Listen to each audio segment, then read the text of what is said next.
Want some, get some. Can I get a hell yeah? Yes, I am a pirate. You have to go with the pirates because, of course, they have cannons and everything. It's a pirate's life for me. Be proud of who you are and what you are. You're pirate. It is a first down. Pirates. Because when you're at East Carolina, you go for it every time. When you don't coach at East Carolina, you don't come to East Carolina, you don't play at East Carolina with a weak heart. Write it. I think I've ever been in a building as loud as that was. It was deafening in there. Whoever Omaha,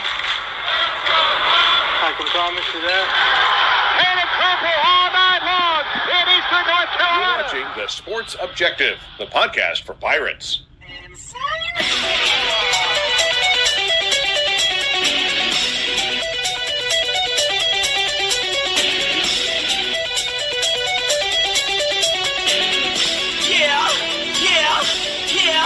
Yeah. My heart is purple and gold. I'm a pirate down of my soul, and I don't back down, not at all. Find out when the cannons explode. All right, welcome into Extra Innings right here on the Sports Objective as the Pirates lose one, win one, and tie one. We'll be talking about that. And by the way, I'm going to bring in Kyle from LaGrange Barber. Do you know what next Sunday night is, Kyle? It's Sunday. Right, but what date is it? Hell, I don't know. It's actually March the 1st. And March 1st means next Sunday night you can bring a lot of anniversary gifts. It's our 8th anniversary of our show next Sunday night while we're doing Extra Innings. So, and the guy that's been with me, I think you only missed one episode. He's been with me every step of the way, Kyle from LaGrange. So that's why I want to bring it up. One episode. I missed last week's episode. Our last episode. I know. I'm just talking about like he was with me like the first episode. I pre-recorded everything and we released. Oh, what he's saying is he started the show one episode before I joined. Okay. Before I was part of the podcast. But to say, good Lord, I've missed a shitload of episodes. No, you're good. You're good. Yeah. 8 years next Sunday. So for the podcast. So yes, big milestone. Kyle, here's what I'm thinking, Kyle. Next Sunday night, the way they can, we are asking for gifts. We're doing it tonight too. You don't have to wait till next week. Do the super chats. Give us money in the in YouTube. Give us money. Yeah, just give us money. We don't have if you're a fan of the show and you enjoy it, we do appreciate the super chat donations. But next Sunday night, the 8-year anniversary. But more importantly, Pirates and the Tar Heels. That's what people are tuning in for. Pirates. Obviously, Friday night was embarrassing. Saturday was embarrassing for the Tar Heels. Nice bounce back by the Pirates. And the day was a tie. If they'd have pushed first pitch up by an hour, started at 12, we'd have been able to get most. It would have been final, whatever the score was. If it would have been tied, whatever, we'd probably been able to get the whole game in. But they didn't. And the right thing was to end it at that time because of the weather. Ends in a tie. I think when you look at it, tie, they always say it's like kissing your sister. I think more positives away from this than negatives. We needed some momentum after the start we had, losing 2 out of 3 to Xavier, then losing to Campbell. So we beat Northern. We won Saturday, blew out the top 10 team. And then we tied today. So I think we carry a lot of momentum and a lot of confidence out of Chapel Hill, even with the tie today, not a win. But I do think we carry a lot of momentum and a lot of confidence heading into midweek against College of Charleston, and then next weekend with Rutgers, Troy, and Western Carolina coming to town. So I think overall it's a positive weekend, even with the tie today and the loss on Friday. Like I say, I really do feel we carry some momentum and probably a little hunger because of coming out of there with a tie today into this coming week. And it sure would be nice to go 4-0 this week. Yeah, as we bring in, let's bring in Wildfire, Justin Butts. I was going to say Justin Rich. Anyway, Justin Butts, one of the things I'm going to talk about, they talked about on the broadcast, our good friend Dave Nathan, he's a good guy, really good dude. He's the voice of the Tar Heels, but they brought it up about the tight strike zone. I'm going to talk about that later on, so you don't have to comment about that. I just want to get your overall thoughts about this weekend. Well, I think Friday night we had a good atmosphere in Clark Clare. The end result was not what we wanted, but we bounced back on Saturday there in Durham, and at the end of the day, was a tight ball game, was a pitching duel. I really think this weekend was a little bit of a glimpse of what we expect the Pirates to be this year. Like I said, I think we're starting to get a little bit of a glimpse. So this weekend, even though we'll throw out Friday's game, but I think we bounced back Saturday, and even today the shortened game. I really think we're gonna be okay. So very positive. I like the way the direction we went this weekend. So very positive this weekend. No doubt. And as we bring in Alan Vick, ladies and gentlemen, the voice of the D.H. Conley Vikings in football on Pirate Radio in the fall, you can don't forget about him. You can tip him too. You can do that in the fall as well. But AV, what did you think? Well, we left the stadium Friday night with our heads hanging, but Saturday, like the guys have said before, that was a tremendous bounce back, and it was needed. And I agree with Justin. You got a glimpse in the last two games of what could be. You saw this team, do what I thought was pretty much a 180. I was pleasantly surprised with what I saw on Saturday and Sunday. So hopefully this is something that we can go on and go from there. But I was very, very, very, very pleased to see this team with the grit and the fight. They didn't lay down yesterday or today. So I think we're hopefully turning the corner and getting back to where we should be, after the slow start. And a guy that saw the win on Saturday afternoon and that at Durham Bulls Athletic Park in Durham, North Carolina, Johnny Robertson, JR, Johnny Stats. What's up, fellas? What was my take is I feel like we have a young team, and they needed to see that they can beat a top 10 team. I mean, there may have been some doubt. I'm not saying that they're probably better built than that, but you just don't know with younger kids that, hey, we lost 2 or 3 at home to Xavier. We go to Campbell and get beat. We can only score 1 run. There might have been some self-doubting maybe. And then, Friday with what happened, I just couldn't have scripted a better bounce back than Saturday. And, that's an impressive ballpark. And I'm sure that the kids that are the freshmen, that's the best ballpark they've ever played in, I'm pretty sure. And then to go to Boschmer, I know the weather was terrible, but and be in that environment and pull even with them. So they held a top 10 team to 1 win in 3 games. I think that's a great accomplishment. I would have liked to have won 2 of them. I think that it was the right call for sure. I mean, those pitchers, when it's this cold out, you don't want to risk somebody, being out for weeks or months because of, an issue with their throwing arm. So I applaud the decision. I think Cliff wanted it. I think everybody wanted it. So it was the right decision to make. Not everybody.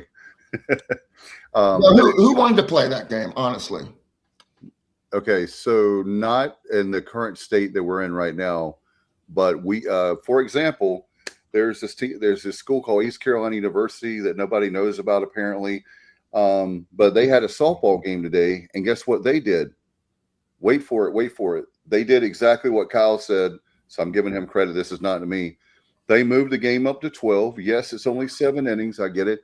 But they got their game in. Unfortunately, we didn't get the result. We lost 7-5 today, but they got the result in. So I don't know, to be fair to them, I don't know how their weather was this morning and all that. But here's the thing.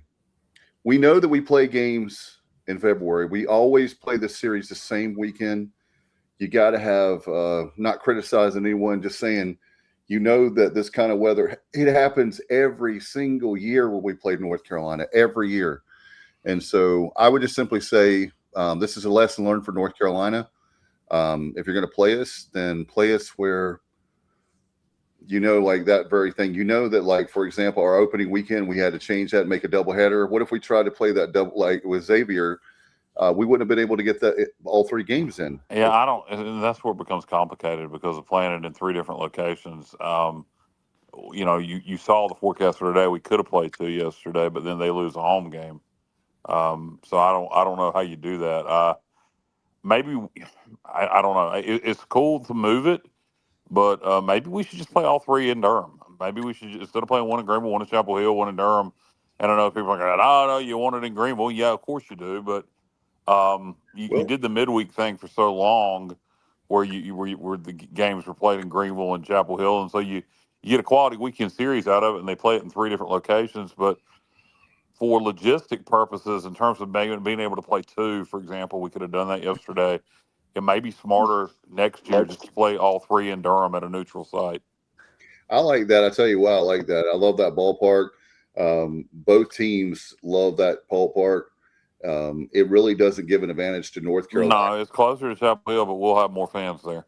What I'm saying is that would give a weekend, and maybe you could work out a deal with North Carolina and ECU. Hey, you come here the whole weekend, and we'll give you, a cut of. I don't know, but I don't know how much. Or my thought on that is maybe you do a 3-game series in Durham, and then the next year you can play a 3-game series in Wilson at the new stadium there in Wilson. Or you could do either one. I really don't see it as a home field advantage for Chapel Hill playing it in Durham, because we're going to have more fans there. But you could do it either one. You could play it in Wilson. You could play it in Durham. I mean, you could sell to the highest bidder. I mean, that's what I'd say. I wonder if you put the series, a 3-game series between these 2, on the open market, and you just shopped it around to Durham, to Wilson, to Charlotte, anywhere that has a minor league ballpark, I bet you could get some big time dollars for this weekend series, shopping it around to a minor league park, and let it go to the highest bidder. And then again, you have a neutral site, which will have more fans at, and then it takes care of, because like I say, the reason they didn't play 2 yesterday was because Chapel Hill had a home game. Yeah. And so they couldn't go ahead and play 2 in Durham, even though they knew the weather was ahead of them. So I don't know. It'd be interesting to see how everybody feels about that going forward. Everybody likes the idea of having a game in Greenville, but by the same time, you don't have a game in Chapel Hill anymore. And it could be a money-making venture for both schools. Not that Chapel Hill needs the money, but going directly to the baseball programs by shopping it around and bidding a 3-game series out to minor league parks. Yeah, I don't like it. I don't want to lose a home game against Carolina. I don't want to lose the game at Boschmer. I think it's great the way it is. Yeah. It's quirky, so you have to do things a little differently. Do you consider playing it later in the year when the weather is a little better? That was you can't do that. You can't do that because UNC starts conference play weekend after next. They have 74,000 teams in the ACC, so their conference play starts weekend after next, and they're locked into conference play for the rest of the year. Yeah. So you can't play it later in the year. We'll have one more. We have a couple more non-conference weekends. I think 3 more, and then don't we have a goofy? There's some point in the American season where you have a goofy non-conference series during the conference season, isn't there? Not for us. Not for us. We got Coastal Carolina, if that's what you're talking about. No. I'm talking about. It seems like after the conference season starts. Yes, it seems like in the past there has been, but is that not the case anymore? Yeah, maybe that was in the old American before we had more teams join and had more baseball programs. I think you're right. Yeah. Oh yeah, I know what you're talking about now. Now it's ringing a bell, Kyle. You're right. You're right on that. We had. And here's the thing. There was one time we had like 8 members. That's all that played baseball in this conference. Yeah, we got way more than that. But yeah, I mean, I'm sorry, Dave. I was just going to say, remember, Kyle, we used to have to play. We played Cincinnati home and away like every year for 3 years. Yeah, we did. Because we just didn't have enough teams, and that was good for us because they weren't very good. And we then dominated them. The same way. And then you can't. The only thing you could do. ACC plays conference games in midweek, so there was no way to reschedule. Yeah, there's just so damn many games. Or do you do a 3-game series midweek? Do one in Greenville midweek. You could. I mean, we've done that. We've done that in the past. So in other words, home and home. Tuesday, Wednesday, Thursday. No. Play one in April 5th, one May 6th. Yeah, I mean, that's what we do at NC State. I mean, that's commonly done, and whether it's a 2 or 3 game. I think the answer is you just leave it like it is and you take it as it comes, or you sell it, to a minor league park and give it a 3-game series, which gives you flexibility to play double hitters because of weather, because it's all on one location, and you can make a lot of money. You can make a lot of money, I think, for both schools. And this game could really be a showcase. I mean, I really think a bidding war for minor league ballparks in the stadium for this game for a 3-game series would be, I think you got Kinston, you got Wilson, you got Durham, you got Fayetteville, you got Charlotte. Mudcat, you even got the old Mudcat Zebulon. Stadium there. Yeah, I mean, whoever wants to pay for it, you're right. And the folks at WRL, whatever that media group's called, Dave, help me with that. Capital Broadcasting. Yeah, they own that stadium. So they need to utilize that stadium more and more. So somebody like that may be willing to bid more money on it. Especially with that new, you're talking about the stadium there in Zebulon. That would be a big moneymaker for that new CPL team there. Yeah, hey, hold on, Justin. Whoever the highest bidder would be who would get it. Hold on. I want to address something Justin said earlier. And he mentioned the stadium in Wilson where the Warbirds are going to be playing. Yeah. Okay. After Durham, we were driving through Wilson getting something to eat, and the lights were on at the stadium. So we were like, hey, man, let's go check this out. And the gates were open. There was nobody there. All the lights were on. Oh, boy. It's supposed to be ready for the season starter. I'm telling you, that field is going to be spectacular. Yeah, they have a huge hotel attached to it. They got all these, like tiki bars out there. They were supposed to be building an amphitheater with that stadium. I don't know if they did or not. It sure looks like it, Kyle. That's exactly what it looks like. And it's quirky dimensions. It's 420 to dead center, but then the wall takes like an abrupt, like geometric turn, and it's going to be tricky to play the outfield there. 420 to dead center, they'll be smoking them out of that ballpark. But anyway, and there's no foul lines. I mean, if it's foul, I mean, it's in the stands. There's no foul. There's no room for foul territory down the baselines. Off topic from what ECU baseball, since we're talking about it, but I'm going to be interested to see how the Wilson Warbirds negatively affect, or if they negatively affect the Bird Dogs. I mean, with them playing their first season last year, and now Wilson's got a new fancy stadium, and folks from Goldsboro, you got, just for example, it's Justin's in Goldsboro, I'm near, but you can be to Wilson or Kinston, one just as fast as the other. Maybe a hair closer. Then you throw in the fact that the old Wilson Toms are moving over to Smithfield too. Yeah, so there's a lot of baseball. You're right. If you're in Goldsboro, you got a lot of options. But it's interesting. If I was the Bird Dogs, I would be marketing heavy in New Bern, Jacksonville, areas that really wouldn't really consider going to Wilson. I would be marketing heavy in those markets. Then also you got to figure out there's a summer collegiate team there in New Bern as well. The New Bern Southpaw. Yeah, but I mean, I don't. I mean, there's collegiate ball's good, Southpaws and the Marlins, but there's not. Yeah. It's not the same as pro ball. So I mean, if I'm the Bird Dogs, I'm marketing in that area big time, because I really do think that Greenville and Goldsboro and those areas is really the Warbirds are really going to hurt Bird Dogs if they don't market it right.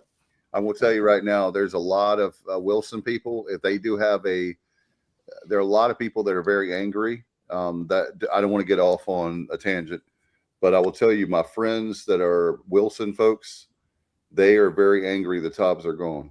I don't blame them. This is growth. I mean, you got a minor league park and a minor league stadium, nobody made the Tops leave. The Tops left because nobody was going to, attend the games when there's a minor league team there. Well, and the city would invest in Fleming over there either. Correct. That was before even the Warbirds. And I'll tell you this, if the people don't want it, there's a thing called the Roanoke Rapids Theater, which I'm glad that they're doing well as far as they're having a lot of good shows. Weldon Mills Theater. But if Weldon Mills. But if the people don't want it, The people they were happy with the Tops, and I get what you're saying. I agree with. I'm not disagreeing with you, Kyle. So to make it very clear to everybody, I'm simply telling you what the Wilson people that I know, that there's been a lot of controversy because there's been a lot of stuff that the city council, and I don't want to get into all that, but basically they didn't do their homework as far as to find out, like, they've gone up on tax, different things. And I don't know I don't want to speak out of turn, but I do know that there's some controversy there, and I'll be interested to see like their crowds and there are people that are upset, obviously, in Zebulon. Are they going to drive to Wilson? There's just all kinds of things they didn't think about when they moved the team from Zebulon to Wilson. And I don't know. You bring up what you originally referred to as the Randy Parton Theater, and it wasn't that the people in Roanoke Rapids didn't want it. It was piss poorly ran by Randy Parton. He was a fish out of water who thought the last name Parton was going to mean something, and it didn't mean nothing without the first name Dolly in front of it. And thankfully, as JR experienced, it's a great facility that's been sitting there for damn near 20 years at this point, though you can't look at it and tell, JR. And finally it's being used correctly. Yeah. No, okay, Kyle, we need to move on, I guess. But let me just say that I agree. It's, progress. I get that. I was just saying that it was sad that we're not going to have the Wilson Tobbs anymore. It's just a little, it's a little sad that they're not going to be around anymore. It's good for Smithfield. So our Smithfield. Are they still going to use the name Tobbs? Yes, it's the Smithfield Tops. Okay. But anyway, we'll move right along because we're talking about the Pirates, and but yeah, we'll see how that works out. Maybe after a while people will get over the fact of that. I don't know. But let's talk about Friday night. I'll tell you guys what I thought about Allen is, and guys, we're talking about the Olympics obviously being on, and today was the closing ceremonies. You remember Jim McKay with the Wild World of Sports? The thrill of victory and the agony of defeat. When I was walking out of the stadium on Friday night, I thought about Jim McKay, and I was like, God knows the agony of defeat, especially. I thought we were going to – I'm not saying we win that game. I'm not trying to say anything like that. I just thought it was going to be competitive, and it's baseball. It's a surprise. Like, that's maybe what we love about it. It's a surprise. And so I was really disappointed. But I didn't dwell on it. I said, well, hey, maybe we can do something I was hoping for what happened on Saturday. And they played much better again today. So what did you guys think about, I guess, JR, we can start with Friday night. And is there any kind of running or anything as far as stats go? Well, I will say this, 10-0, that doesn't sound good at all, but it doesn't really matter. I hate to say that. We were going up against maybe the best pitcher in the country, top three for sure, Jason DeCaro. I mean, how many people are throwing complete games nowadays? I mean, he threw one, although he didn't, we got 10-run ruled, so he didn't have to pitch the ninth. But, even if we only let them score 2 runs, we weren't going to win that game the way he was pitching. So, let them get all their runs out of their system. As far as Ethan Norby goes, first inning, 11 pitches, 2 strikeouts, 3 up, 3 down. And he did the same thing in the 4th inning. But the 2nd and 3rd inning, I mean, when he gets hit, I was going to say I'm not worried about him, but I'm starting to worry a little bit just because when he gets hit very hard. He still had 7 strikeouts, the same amount as DeCaro did, and DeCaro pitched 8 innings. Norby pitched 4, so he's still getting people out. It's just again when he gets hit, he's getting hit hard. What in the world is that? I don't know. He lost that noise. I don't know what it is. So anyhow, Dave, I was next to the dugout on Saturday. And I saw Norby in the dugout with Coach Knight. And I'm telling you, he was not hanging his head. He was in great spirits. He was dancing. He was doing all kinds of stuff. I'm a little worried, but not really, because he's Ethan Norby. And his first 2, matchups were against very good pitchers. And, we'll see. This is an important week for him, though, in my opinion. And also I want to bring in Alan Vick here, but I was thinking also, guys, and Kyle, if you want to chime in too, I was thinking about it's kind of like the saying, "Damned if you do, damned if you don't." If we don't play North Carolina, one of the best teams, then we don't have the RPI. We don't really test our team, and when we come to late May or whatever, when we're looking at trying to get a regional, these games will matter. Not now, but they do matter then. And the other thing is, you could play cupcakes. We could play a whole bunch of cupcakes before we have the American schedule, right? And then all of a sudden we go, that's not right. Why didn't we make a regional?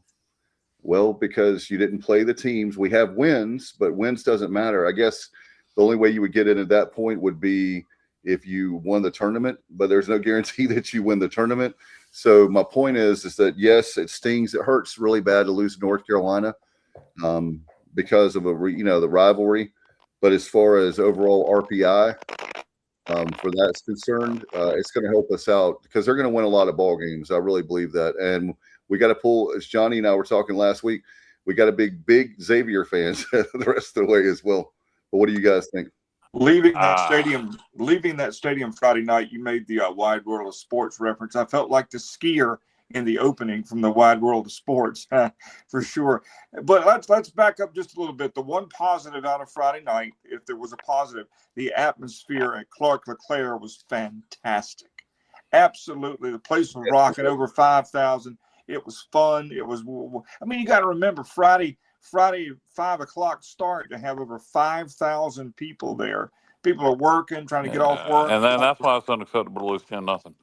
Yeah, just atmosphere was great, and it just the air came out of the balloon pretty quickly, and but the Saturday bounce back was really nice, really nice. Yeah, and that's why it's unacceptable to lose 10-0 because of everything you just said. But it lit a fire under them, and they played really good baseball Saturday and then today.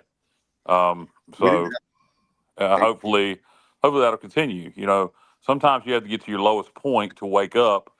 I don't know. This team obviously was lacking confidence after the first 5 games of the year, and it all kind of went to a head Friday. And thankfully, they bounced back Saturday and Sunday. And somebody's got a computer here that's making demonic sounds every now and then. Justin, I think it may be you. Leave and come back. Yeah. By the way. Dave, can I add something before we before we exit game 1? Yeah. Okay, 10-0. Jason DeCaro, a complete game. He only gave up 5 hits. Here's the thing: we can't blame Braden Burris one bit. He was 3 for 4 against that pitching. Nobody else could hit him, but Braden was 3 for 4, and he went 7 for 11 for the series, batted .636. And he also had a walk, and he's at 500 now for the season. So let's realize what Braden's doing. Even in games that don't turn out the way we want them to, Braden's still being pretty consistent. I'll tell you another thing I noticed, and maybe it's in fact, I think Cliff said on Friday it's locker room talk. But I can tell you one thing: you go out there and you get your butt kicked, like Kyle was talking about, and guess what?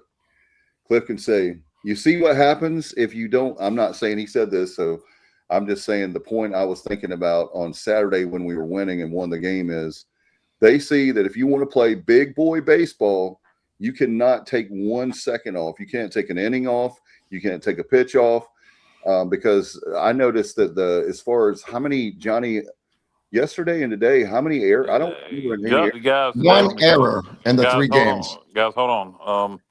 Justin's texting me saying he's getting texts from people saying there's so much static on the live feed that they're having trouble hearing us. Can our listeners that are in the comment section, can you comment and let us know, is our audio clear? Are you getting a lot of static? Before we just keep continuing, if people can't hear us good, people could let us know if there is static. I've got it on a secondary phone right here, and it sounds fine on my end. So as of right now, it sounds fine. I've heard some, static from time to time, like you said earlier, Kyle. But right now things sound fine. Okay. Yeah. Thank you, Kenny.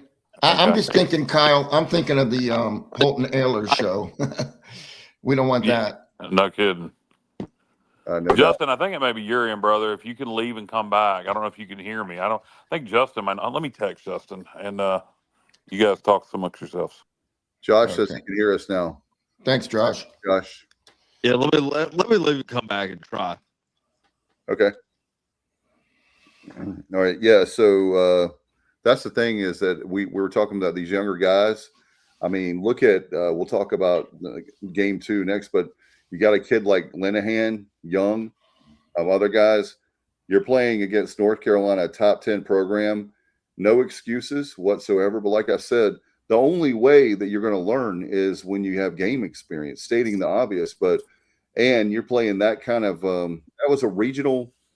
Alan, what do you think, guys? I think that was a regional like atmosphere on Friday night. Oh, there's no question. The atmosphere was fantastic, like I said earlier. And you're right, Dave. What are we? You're an eighth of the way through the season or whatever it is now. This is the point where we're gonna learn an awful lot about this team moving forward. College of Charleston this week, the LeClaire this week. When we sit here next Sunday night, how this week went, I think will say a lot about the direction for the rest of the season. It's either going to go like it did Saturday and Sunday. You don't want to regress. So I'm hoping that this is the beginning of the momentum that's going to carry us, into March, April, and beyond. Yeah, I agree. That's kind of the point I was making earlier. That you didn't want to come out with the tie today. You wanted to get the dub, but it also wasn't a loss. So you carry the momentum from your last win, which was Saturday, a blowout. Then you feel like today you played well, and you can play with anybody. And you should have some hunger coming up this week and beyond. You got, and we need to get into Saturday's games and the details of it. But coming up, you got College Charleston midweek. You got Rutgers, Troy, and Western Carolina Keith LeClaire Classic, which is always a big deal. And then following weekend, you got Coastal Carolina. So big games coming up. A lot of big time games to be played still. These weekend series before we get into conference play. But and talking about Coastal Carolina, they're struggling right now. Honestly, they got some of their top arms out, so we could really go down there and really show out pretty good. I really think. Oh, they'll get them all back for that weekend. Yeah, go figure. Yeah, probably true. Yeah. They're resting up for us. Isn't one of their good pitchers out for a good while? I know. Well, they were holding Fluky out. They're Friday guy. I think he's supposed to be like top 10 or something. Cameron Fluky. Yeah, Fluky. There's holding another him one out, I believe. Yeah, there is. He's done for the season though. Carbone. Yeah, he pitched against us last year in the regionals. Yeah. Yeah, and then UTSA's pitcher is done for the season most likely as well. That's why you don't want to throw pitchers when it's cold like today. Yeah. It's just too fragile. And that played a role into why they ended in a tie. I mean, I get it from a fan's perspective, but also I get it from a coaching perspective as well. I mean, you don't want to ruin your arms in that kind of weather. I get it. It sucks, but I get it, honestly. Yeah, nobody wanted to sit around for 2.5, 3 hours, which is probably what would have wound up happening. And, it wasn't going to get any warmer. No. Josh says, I feel like this weekend was a turning point for the team. I feel like that they grew up a lot. Grew up in a hurry, and like Cliff has been telling him, you've got to pay it. I don't. But I'm just paraphrasing here.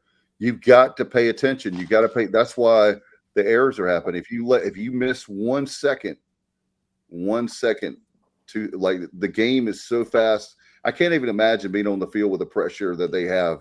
But the game is a lot faster than those of us sitting in the stadium. I want to make it sure that Cliff Godwin knows I'm not criticizing him, not criticizing the team. I'm saying offer them grace, because it's like the cliche, it's not how you start, it's how you finish. And, you look at, we'll talk about Johnny. One of the things, our relief pitching, when you got a guy like Sean Jenkins, it's lights out. Yeah. I'm almost even hesitant to call him a relief pitcher. He certainly is, Dave. He's a relief pitcher. You know you know what I'm saying? Yeah, I do. But it's almost like we have 3 weekend starters, but we really have 4, and he's just going to be used wherever. And he just is incredibly impressive. Incredibly. Yeah, I like him a lot. And, that's the thing is we're going to have to try, and that's a good problem to have. Alan, you remember when we were at the media day, they were talking about how many pitchers they have. They're going to have to really, with the lineup as well, with the players, if it's infield, if it's pitching, catcher, we've got 3 good catchers. The depth this year is definitely there. And when you're looking at College of Charleston, by the way, it's going to be at Segra Stadium where the Woodpeckers play. That's another place that could, if they want to do a bidding war on the ECU series. But anyway, it's one of those things where I feel like right now, okay, you put those games behind you. We'll talk. Dude, if you go to I can't tell if that sounds like if Justin Static sounds like a demon or like Matt's pug. Carmelo. Yeah, no, what I was gonna ask is Segra Stadium down there, home of the Woodpeckers, do their fans chant "Go Packers, go"? I don't know. They have a very large roster.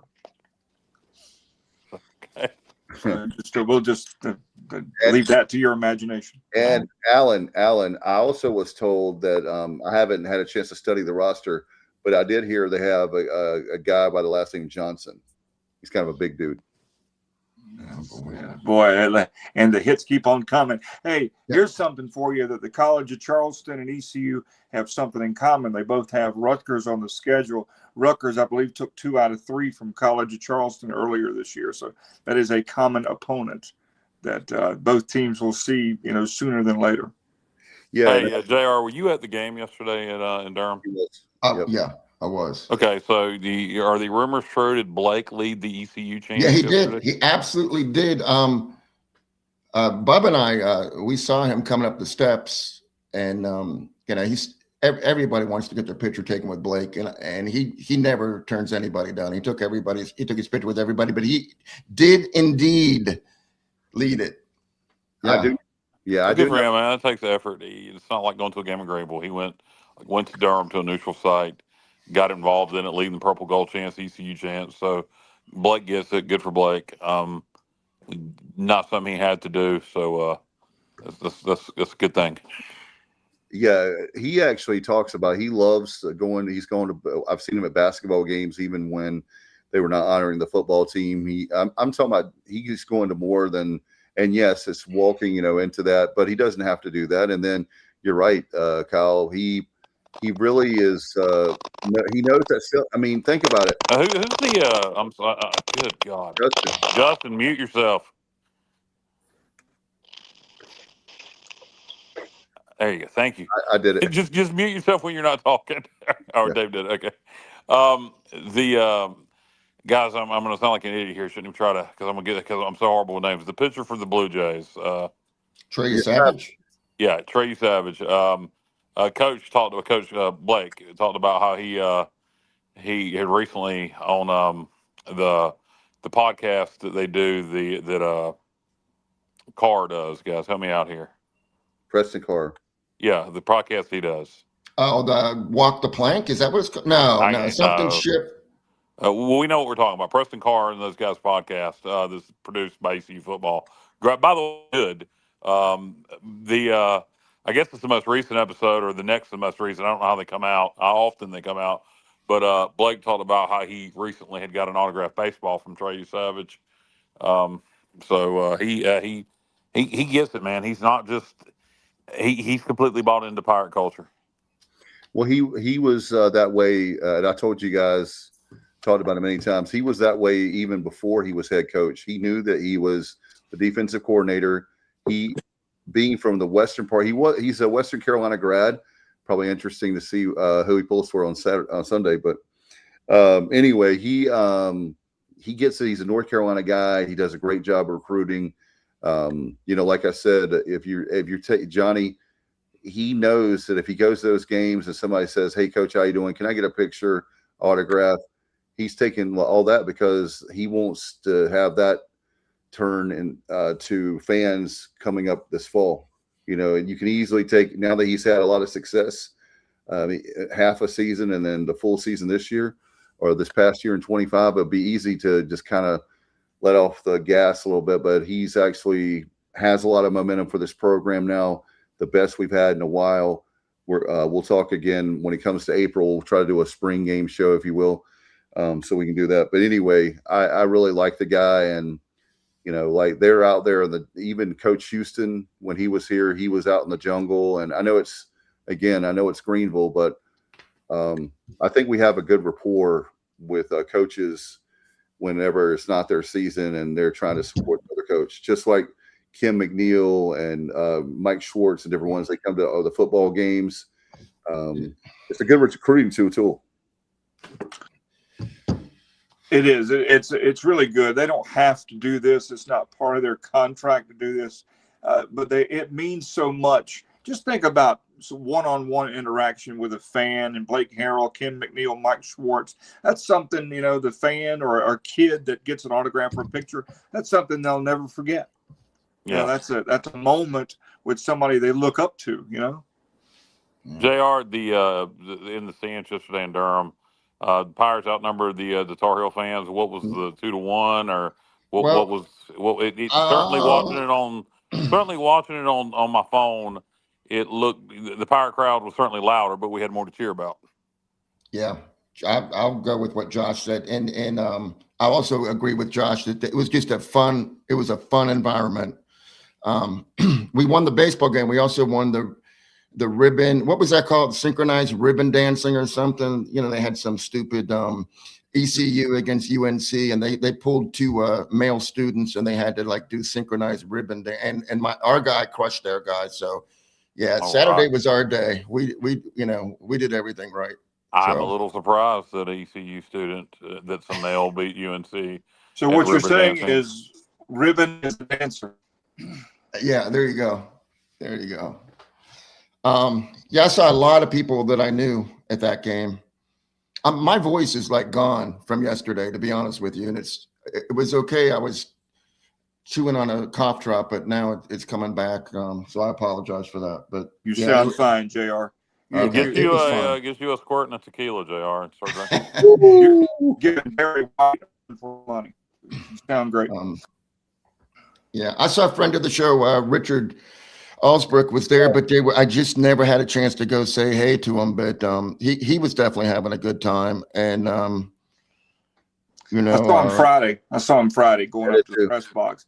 Richard, you won't find a better human being. He's first class. Not at all. And Saturday, today Bubba saw him at Chapel Hill. So, he followed like a lot of people did. I know Todd Howell, the left field megaphone crew did not go to Chapel Hill for many different reasons. Not for lack of interest, just because of logistics.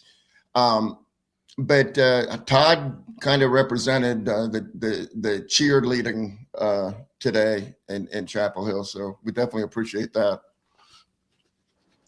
No doubt. And with Saturday's game, the Linehan, he really came up big. He was one single short of a cycle, and that kid, I was going nuts, like a little kid, but. It felt so good because Alan, I was texting you. It was like I went up there trying to find Alan in the press box, and he was hiding from me. And then I'm just joking. That was a joke. But that place was even the press box was wall to wall people. Don't worry, they didn't break any fire codes. It was just it's usually about half the amount of people they had, but because it was a UNC game, everybody was there. But anyway, it was a good experience. But Saturday. I felt like that Saturday. It felt like that. I don't know you guys, but that wasn't a big moment for these guys. Okay, we played them Friday night. It seemed like it was a really big moment. Maybe it's because we're in front of all our fans, 5,000 people. It was a regional light atmosphere. It's always that way. when the ACC schools that are from the Triangle come our way. And I was like, wow, to see all those people, and there were a lot of hurt people, but I was happy that they were hurt only because it means they care. It's not like coming to a ball game and they're just coming to have something to do. They really love their Pirates. And so when we had Linehan, he hit second, I know today, Johnny, but I felt really good. He's right up there for the weekend for me we'll talk about that, the player of the week. Yeah. Well, when we got up 3-0, and then UNC tied it 3-3, and then we responded. That was the difference that we haven't seen a lot of this year, is the response. And we kept our foot on the gas the entire game and pulled away. Van Kempen, after giving up the home run, did not play, came right back. So that to me was the big thing on Saturday. We punched first, they punched back, but then we threw the knockout punch and responded. Yeah, I agree with Van Kempen. The problem with him, though, on Saturday was his stuff looked good, but he was consistently getting behind in the count. And he worked, I think he had 5 full counts. He walked a couple of people, but he did respond well. And Gavin, I think his name was Gavin Gallagher, the guy that hit the 3-run home run off of him. Yep. After that, he did pitch pretty well, and they left him in there until Gallagher came back around, and then they took him out and put in Sean, and then GVK pitched 4.1 innings, and then Sean pitched the final 4.2, and Sean, I think the worst he was behind a hitter was 2-1. I mean, he never got behind. He was always ahead, always in command. They couldn't figure him out. And it was a beautiful thing to watch, to be honest with you.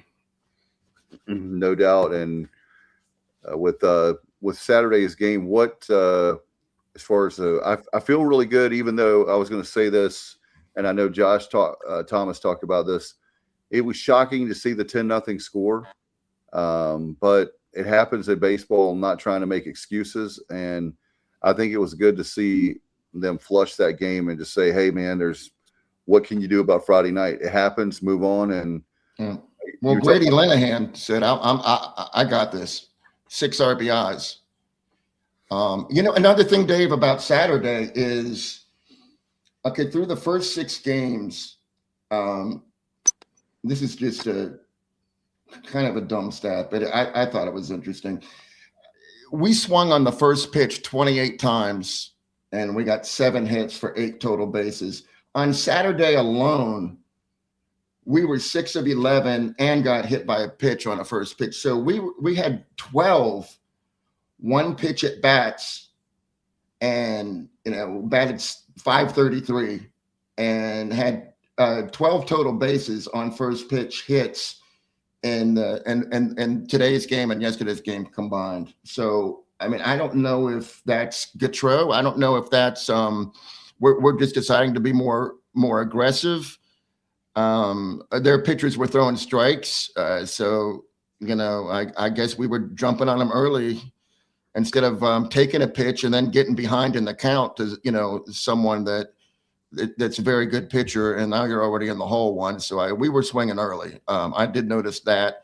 And I also noticed one other thing. From where I was sitting, I could see Coach Gautreau, every batter, he talks to everybody. And anytime there's a mound visit, Cliff comes over from third base, and they talk to the guy on deck and whoever's was in the batter's box, and they go over exactly what they want to do. And, man, they got results. That's all I'm saying. So I feel good about our hitting going forward, and it was just interesting to watch. John White, of course, former pitcher for the Pirates with Coach Gary Overton. He said Saturday both pitchers, it was obvious fastballs were just a show pitch to remind hitter they had one, but it was also the off spread and tie breaking stuff that was successful against the heels. There you go. Yeah, Saturday they kept Carolina off balance pretty much all day, and very few teams nationally keep Carolina off balance. obviously, and first time in quite a while. Obviously, this year putting an L on them. But not only did ECU put an L on Carolina on Saturday, ECU was really in control of that game, with the exception of the 3-run homer, Galligan or whatever. Gallagher. They control 90% of that baseball game. You don't see that against Carolina, that often. Very true. So we're looking forward to, obviously, with Saturday's game. We were wondering, are you done talking about Saturday? Do you want to move into today's game? Did you have any more, Johnny? Let me see here. I think we're done. Okay. Just want to make sure everybody got a chance looking at the time of how long we've been on the air. Today's game, I was curious, when we had Friday night and it was lackluster, it was really tough. When you see fans and you don't even know them, that's what's great about Pirate Nation, is there's like this bond that we have. And this one dude, he walked up to me and he couldn't say, normally like you're chatting with people, even if you don't know them about the ball game.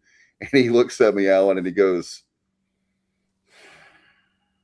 and that's all he could do to me. Normally they're like, man, so-and-so, this pitcher, blah, blah, blah, or this hitter. And I was standing right behind home plate. And I said, wow, that says it all. But Sunday's game, my point was, we responded yesterday, but then today's a rubber match. And I felt overall, I said, hey, we can win this game.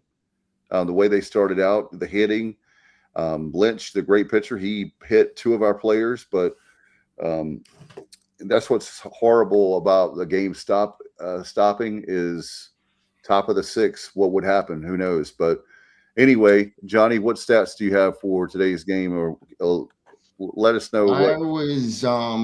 I will confess to you, I watched the whole game, but I was at tiebreakers. Mike Mullis was hosting. We watched the game on the TV at tiebreakers, and I wasn't keeping stats or anything like I normally do, but I did notice well, first of all, pitching wise, we have I love our guy Colby Weber, freshman. That first game, he's trying to prevent a sweep from Xavier in his first ever appearance, and now hey, let's we got beat pretty bad yesterday. We need you to, we won pretty good yesterday. So we need you to come out and try to win the rubber match. And I'm telling you, he looked confident. He looked really confident. But I tell you, I would be interested what John White says about this. I think John even mentioned that he looked maybe 2 miles an hour slower than normal because of the weather. And he wasn't getting a lot of swing and misses like he did his first time out, but he hung in there and he did very well. And now I'm just hoping that next Sunday he can have a little less pressure on him and, be more relaxed going in and pitching at home after hopefully we won the 3 previous games. So I take my hat off to Colby Weber, because for such a young man pitching in that stadium, he did very well. All right, and what were your thoughts, Kyle, with the game today to this afternoon? We played well. We got up on them. They would fight back. We would get back up on them, and then they tied it up again right before the weather. It'll be interesting to see if we'd answered again. It seemed to be a lot of answer back and forth baseball. It's a shame that the game got called, because it would have been interesting to see how it played out, because it was a real back and forth game and would have probably been that way all the way through the ninth. Although you can have a inning, even in a game like that, where all of a sudden it gets blown up by one of the two teams. But it would be interesting to see what happened. All in all, I just kind of take away from the day and yesterday positive momentum. And I'm anxious to see how the team responds, this coming week and the following week, and you'd see if we can be the team that we were projected to be at the start of the season. And you play so damn many baseball games, and this is just week number 2. It seems like it's further out than that, because you've already played 8 games, But, we got to remember this is week 2. So my biggest takeaway from today isn't so much the result or anything directly from the game, just that we responded from yesterday's positive momentum. We were going back and forth with them. We would answer, they would answer. And it's more so about what we're going to do going forward from today. I have a play that I want to that was really entertaining and very important, and that's they call him Vogie, Jack Vogeley. He had an at bat where he hit the ball to like shallow center field, and it was a 1-1 tie. At that point of the game, this is the top of the 5th inning, and he got a single to center field and scored what would be runs 2 and 3. But on his way to first base, he fell flat on his face. Yeah. And had to do like a little swim move to get back up. And man, everybody was losing it. Like, just because everything ended up well. He made it to first base. But that's going to be one that they're not going to let him forget about anytime. Yeah, didn't he kind of look towards the dugout? Yeah, kind of smugly, and half a second later, he's on the ground. So. Yeah, and he seems like an entertaining guy. The way he takes his hat off when he goes in the dugout, and he's got that full head of curly hair, and he's just, I can tell he's probably a fun teammate to have hanging around the dugout. I agree. It's also going to be interesting to watch Carolina from this point forward. Are they going to return to being the dominant Carolina team that started the season, or is this going to start maybe some negative momentum for them? It'll be interesting to see over the next couple of weeks the trajectory for Carolina as well, I think. Yeah, I agree. We're the first team that to really punch them and punch them hard, and so it'll be interesting how they respond. Yeah, they got conference play. I think weekend after next. I think maybe did they open up with UVA? It's pretty soon. I'll have to look at their schedule, but I know you're right, Kyle. They are, well, like you said, there's a million teams when you add SMU and Cal and this team and that team that are not on the Atlantic Coast. They're not on the Atlantic Coast at all. So, but anyway, that's exactly why they have to do it. SMU doesn't play baseball. Well, I know that. I know they don't, but I'm just saying that when they added the teams, that meant that either they're going to have less games with a common. They would have to. It's a mess. It's a long conference schedule because most of the teams in the league do play. Yeah, and there's 17 teams counting Notre Dame. I'd be interested to see when Stanford comes across the country to play at Carolina exactly how much it costs Stanford, a baseball team, across the country. What the dollar amount is, for the weekend. I bet it's astronomical just to think about it. Yeah, no, but they get a lot of revenue from TV, so they're going to make more money. Speaking of TV, I saw some comments today about the Pirate fans were upset because the announcers were being so biased towards it was Carolina. Their radio broadcast. Yeah, but it was the Carolina radio broadcast. So yeah. And let me say this. I know Dave Nathan personally. He's the voice of he's come on our show. He's a friend of mine. We're radio friends, and the guy is very good. Yep. And he's hired to do that very thing, to be the voice of the but some people didn't realize that because it was an ESPN live feed, and you wouldn't, and we do it every now and then. Yeah, that we'll have our radio feed, but you wouldn't expect that North Carolina would be doing that with that ACC money. But apparently they were cheaping out, and so yeah, you had the Tar Heel baseball broadcasting crew on the ESPN feed yesterday and today, which I overall, obviously they were. I've heard way more biased. I could stomach them just fine. They were fine. Yeah, I thought so too. They, like Dave said, Dave Nathan is a pro. Yeah, he's really good, and like I said, he's come on at least 3 or 4 times on our show. He's a really nice guy, and he was also giving us compliments when he was talking about today about how the fact that he said it doesn't matter if it's Greenville, it doesn't matter if it's Durham or Chapel Hill. He said no matter how many Pirate fans are here, they're loud and they're there. And he also mentioned Coach O a couple of times. Yeah, how great, which I thought was really cool. Yeah, he's a really good guy, and One of the things, Justin, I needed help with today was, and I saved it for right now, but I will say this because Kyle gets on me about talking about umpires and referees, but my frustration, at least I can say that he was consistent. That strike zone today, I'm like, dude, what in the blank do we have to do? Like that strike zone was, and I was thinking about you, Alan. We were there at the media day when Coach Austin Knight, the pitching coach for the Pirates, was talking about how the strike zone has just narrowed and narrowed. I'm like, that's a strike. I'm not saying, and don't get me wrong, I'm not giving the umps like a hard time if the ball is way up in the air or like at your feet or way outside, just a bit outside. I'm not like on them like if it's a ball or strike, I'm going to say, okay, well, wow, he missed it.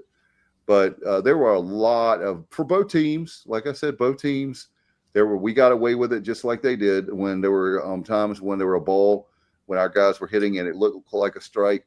But Justin, you're the umpire. I'm not, but it felt like today that I'm like, both teams were very frustrated. Both coaches were very frustrated about the strike zone. Absolutely, Dave. I 100% agree with you on that. It was very inconsistent on the strike zone, but like I said, these guys are graded every night. So I will say what's the word to put it here? They are, like I said, they're graded every night on TrackMan. There's a system that they put in place where they're graded. So I will say that 95% of the time they're going to be correct on their strike zone. It is, and that's how they get graded every game. So at the end of the game, they get a score report of what their strike zone is, and that's the technology is there where they get that strike zone grade. And as bad as you want to say it, 95% of crime they're going to be correct on their strike zone. I know for a fact for Friday night the umpire graded at 96% was his grade.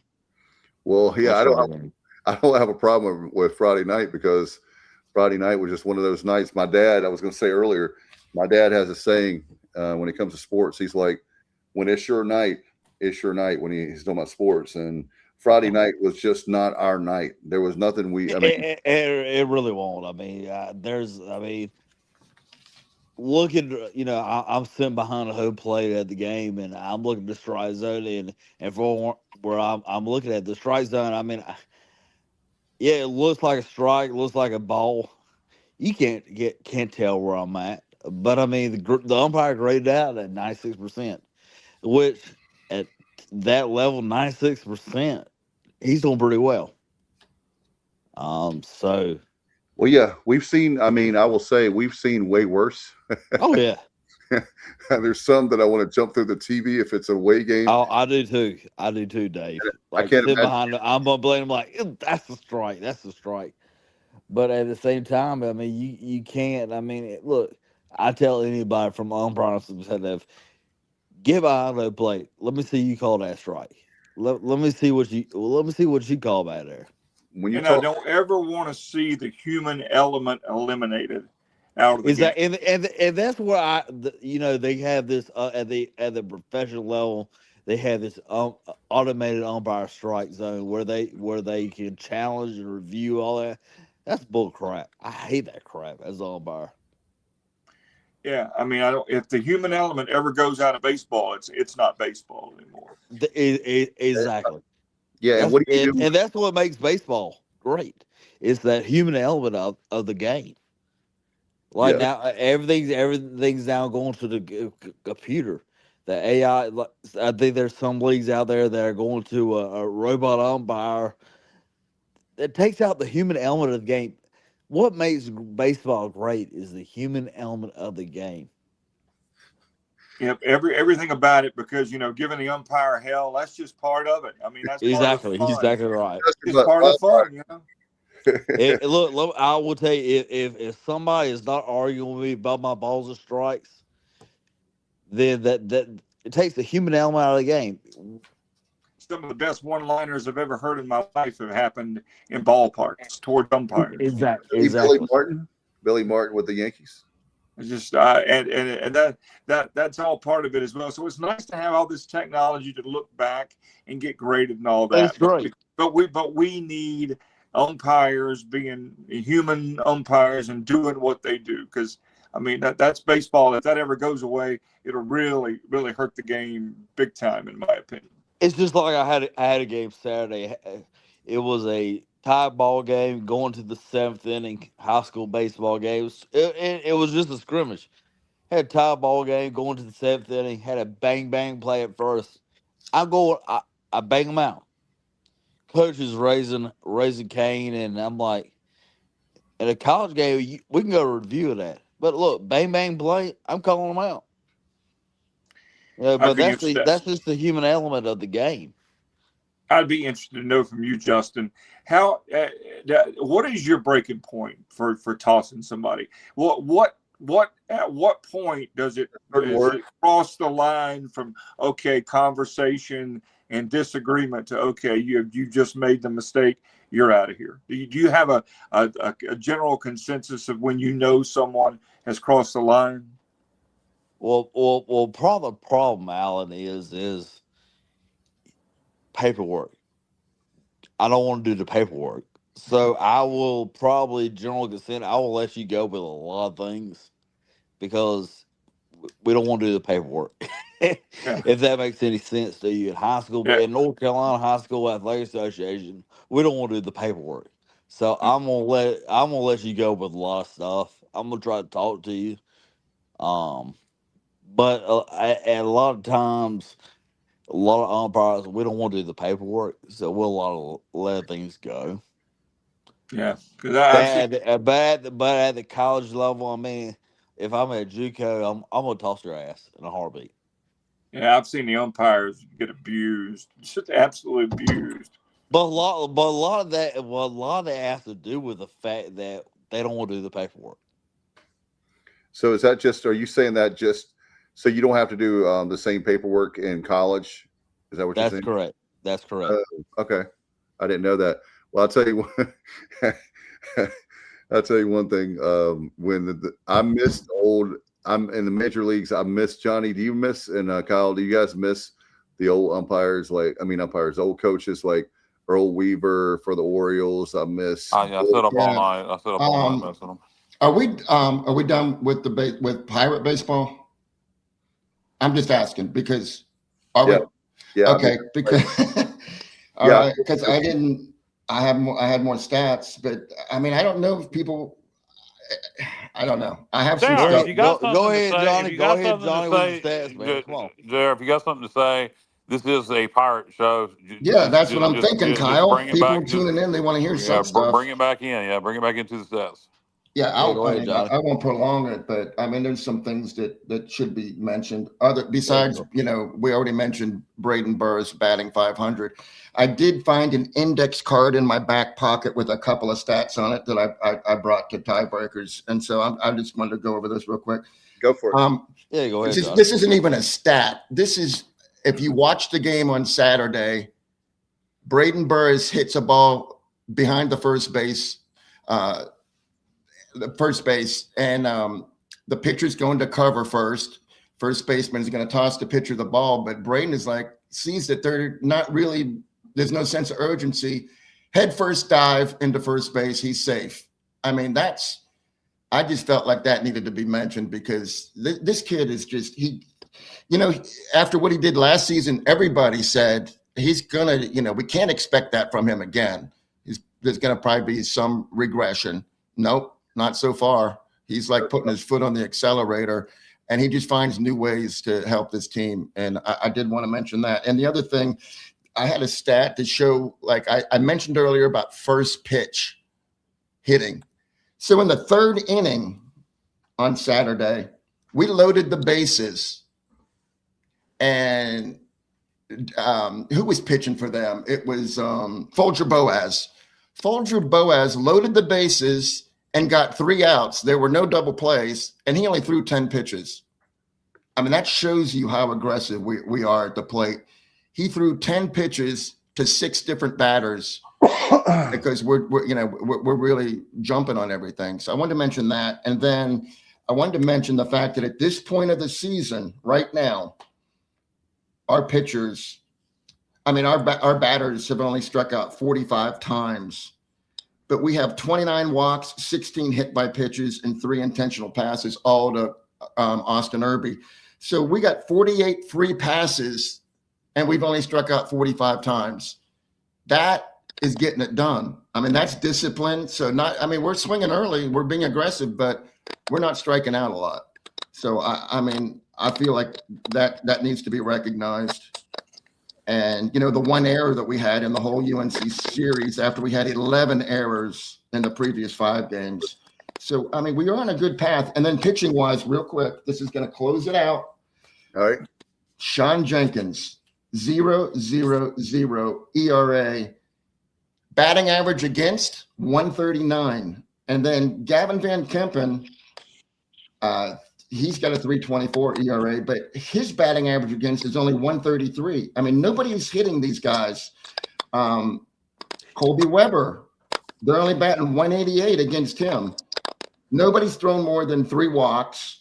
And Sean Jenkins has 17 strikeouts. Ethan's got 10. Colby's got 8. And Gavin Van Kempen's got 9. So we have 10 walks that we've issued, and we've struck out 44. That's a 4.4 to 1 ratio. And that is outstanding. So I wanted to give the pitchers and the hitters some props there.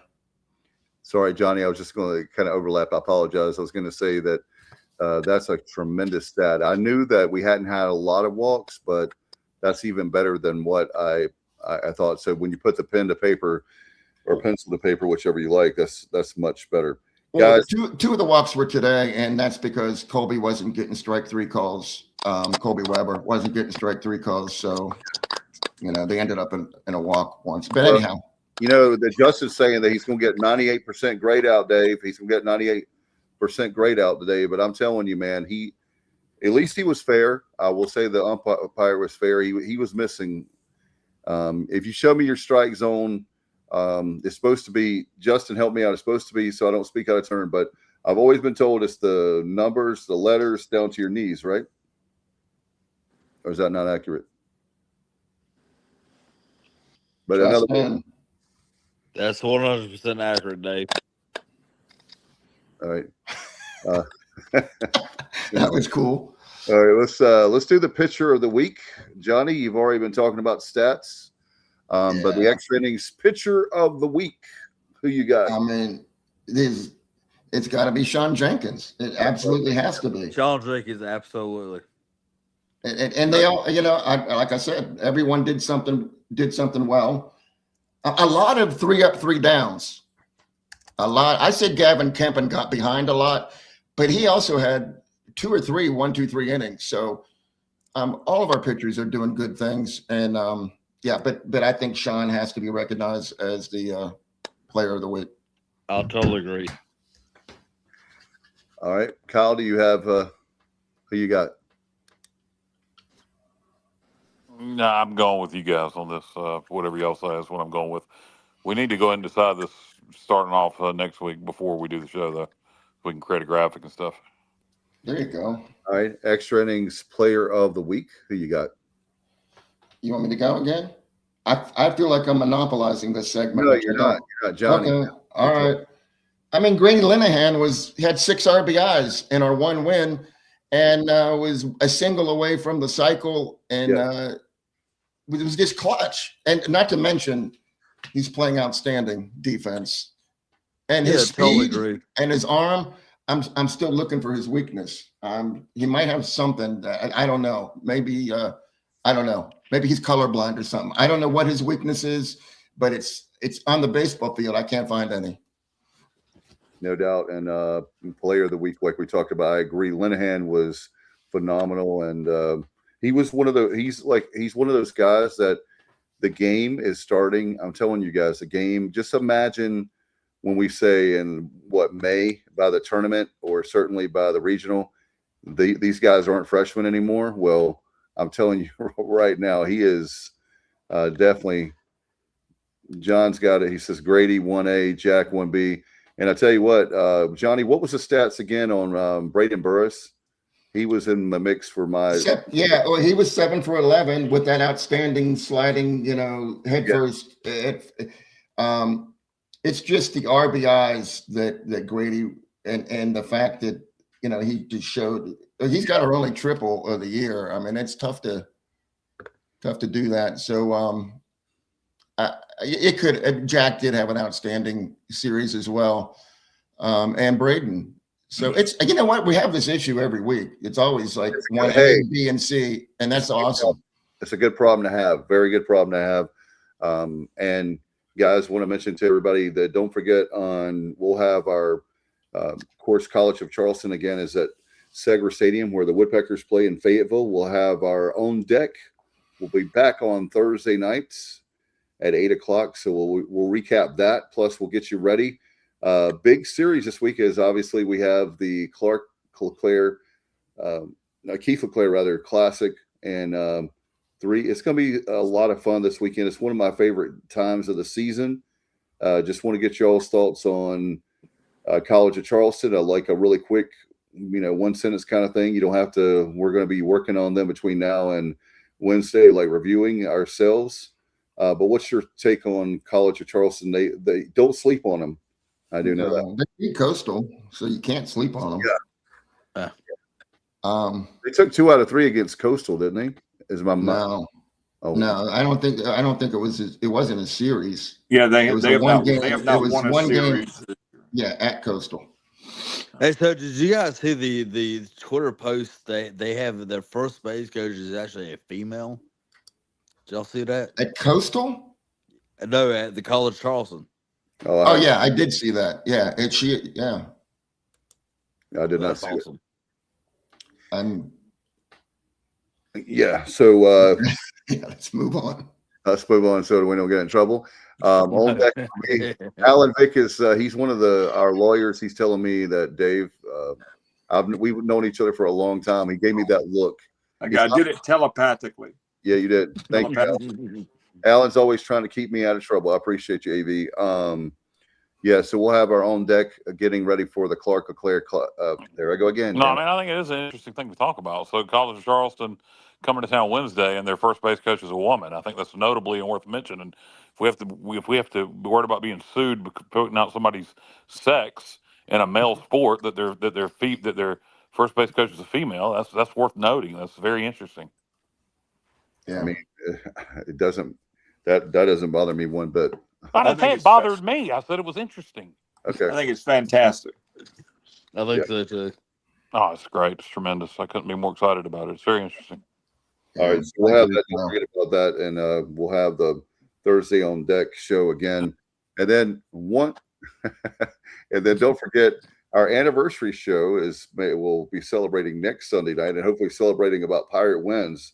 Love to see a sweep or 4-0 on the week.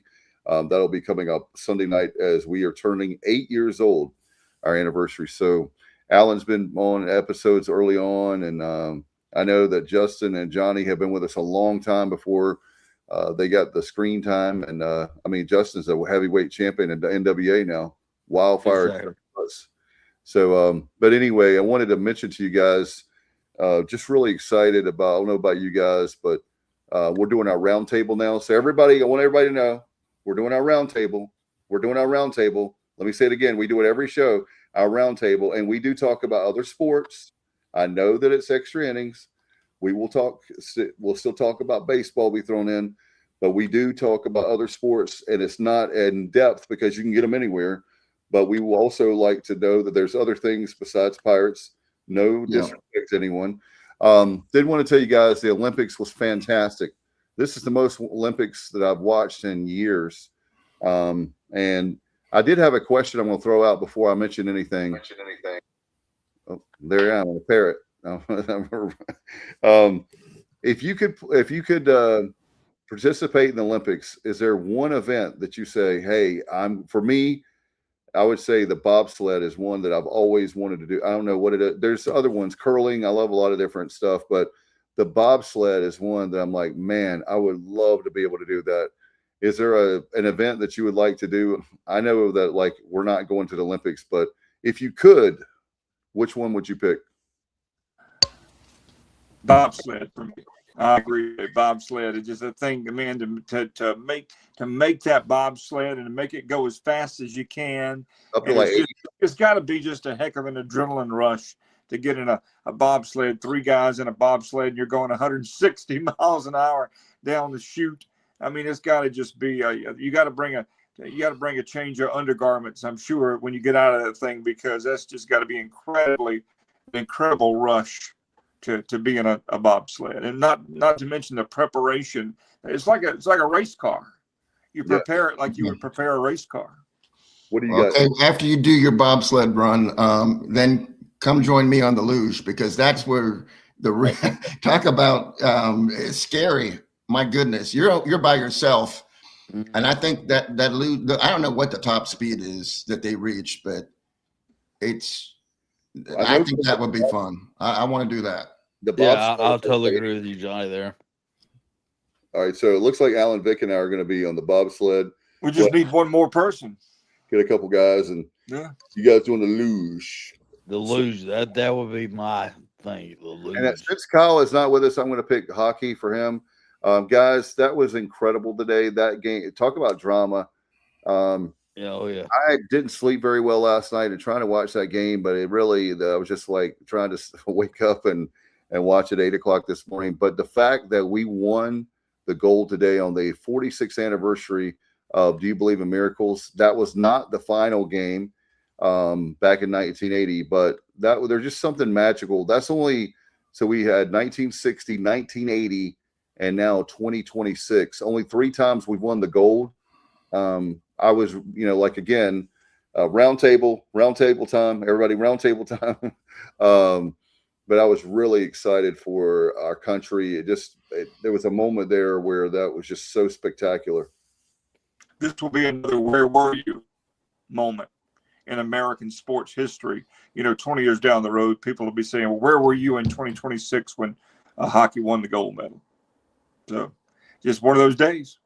Yeah. And we're going to get Kenny. We're going to ask, you're throwing up ECU questions. We're going to get to that. I'm just talking about the Olympics real quick, and we're going to get to that. So what did you think, Johnny, about the win today with, and the women's team also won the gold, the most goals we've ever won. We beat both the Canadian men's and women's team 2-1 in overtime. There was just a lot of cool things there, and to have was it Goudreau? How do you pronounce the guy's name that passed away that was on a cycle and a drunk driver hit him? He would have been on this team most likely. But anyway, they took his jersey out. I mean, if that doesn't give you eyeball sweat, knowing that, that's a heck of a team, every game they had his jersey there, because most likely they honored him. But we had the most medals we've had, I think, outside of the United States. So what did you think, Justin?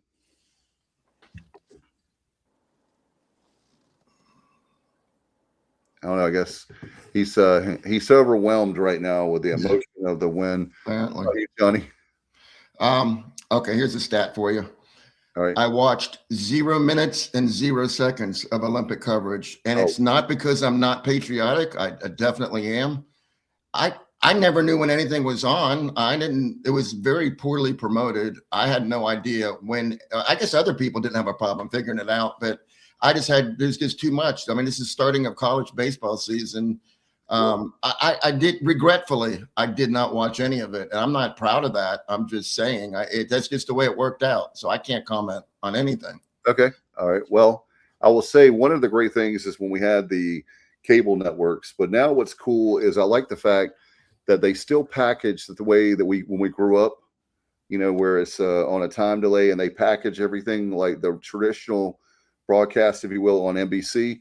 But they also have now where if you have Peacock, then you're able to look at the if you went there. That's Johnny. That's the only way I knew what was on. I didn't study it to find out.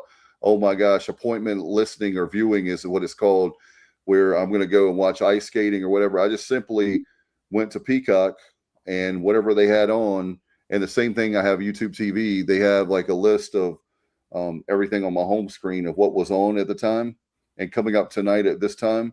But they had like prime time in Milan, where it was like Alan, it's a traditional ABC, NBC, whoever's carrying it, like stuff. So you maybe you missed maybe the live version, where it was live for those of us working. But then you always had a fallback where you could watch stuff like and really enjoy it and not be, is anybody paying attention here? Like my bosses.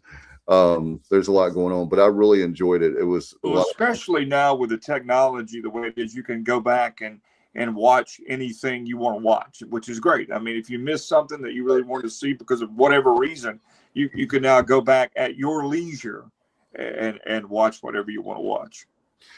No doubt. And Johnny, anyway, the Olympics coming up summer is in 2028. I've already created an account. I'm already ready to go. So whenever I get a chance, maybe I can do some live stuff there from the Olympics. But it's probably our last time, if we were honest, we'll ever have the Olympics in the United States. So 2028 is in Los Angeles for the Summer Games. And then in 2034 will be Salt Lake. So I think that would be really cool to go. I've never been to Utah, but I think that would be really cool. And maybe they'll let me do an honorary thing on maybe you and I, Alan, can do the bobsled and do a documentary or a story on that would go viral, I would think.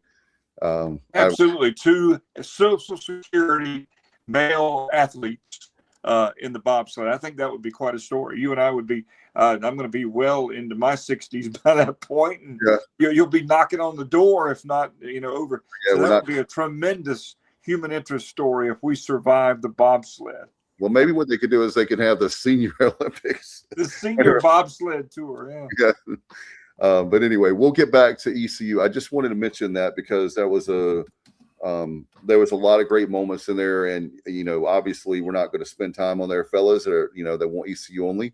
I get it. But I wanted to mention that. I think that there's times when, that's why we call it the sports objective. There's times when there's big moments in sports and we'd be crazy not to talk about it. So, all right, Johnny. Yes. I have two questions for you. First, both of them from Kenny. Okay. Johnny, how brutal was that Pirate baseball loss? I guess he's talking about Friday night. Ooh, yeah. That was hard to watch. I mean, I'll just be honest. But at some point, you realize you're not going to win. It was getting late. We got 10-run ruled. I hate to get that. That's just a moral. That's something that you just don't want to have happen to you. But, it all worked out for Saturday. But, yeah, Kenny, that was just tough to watch.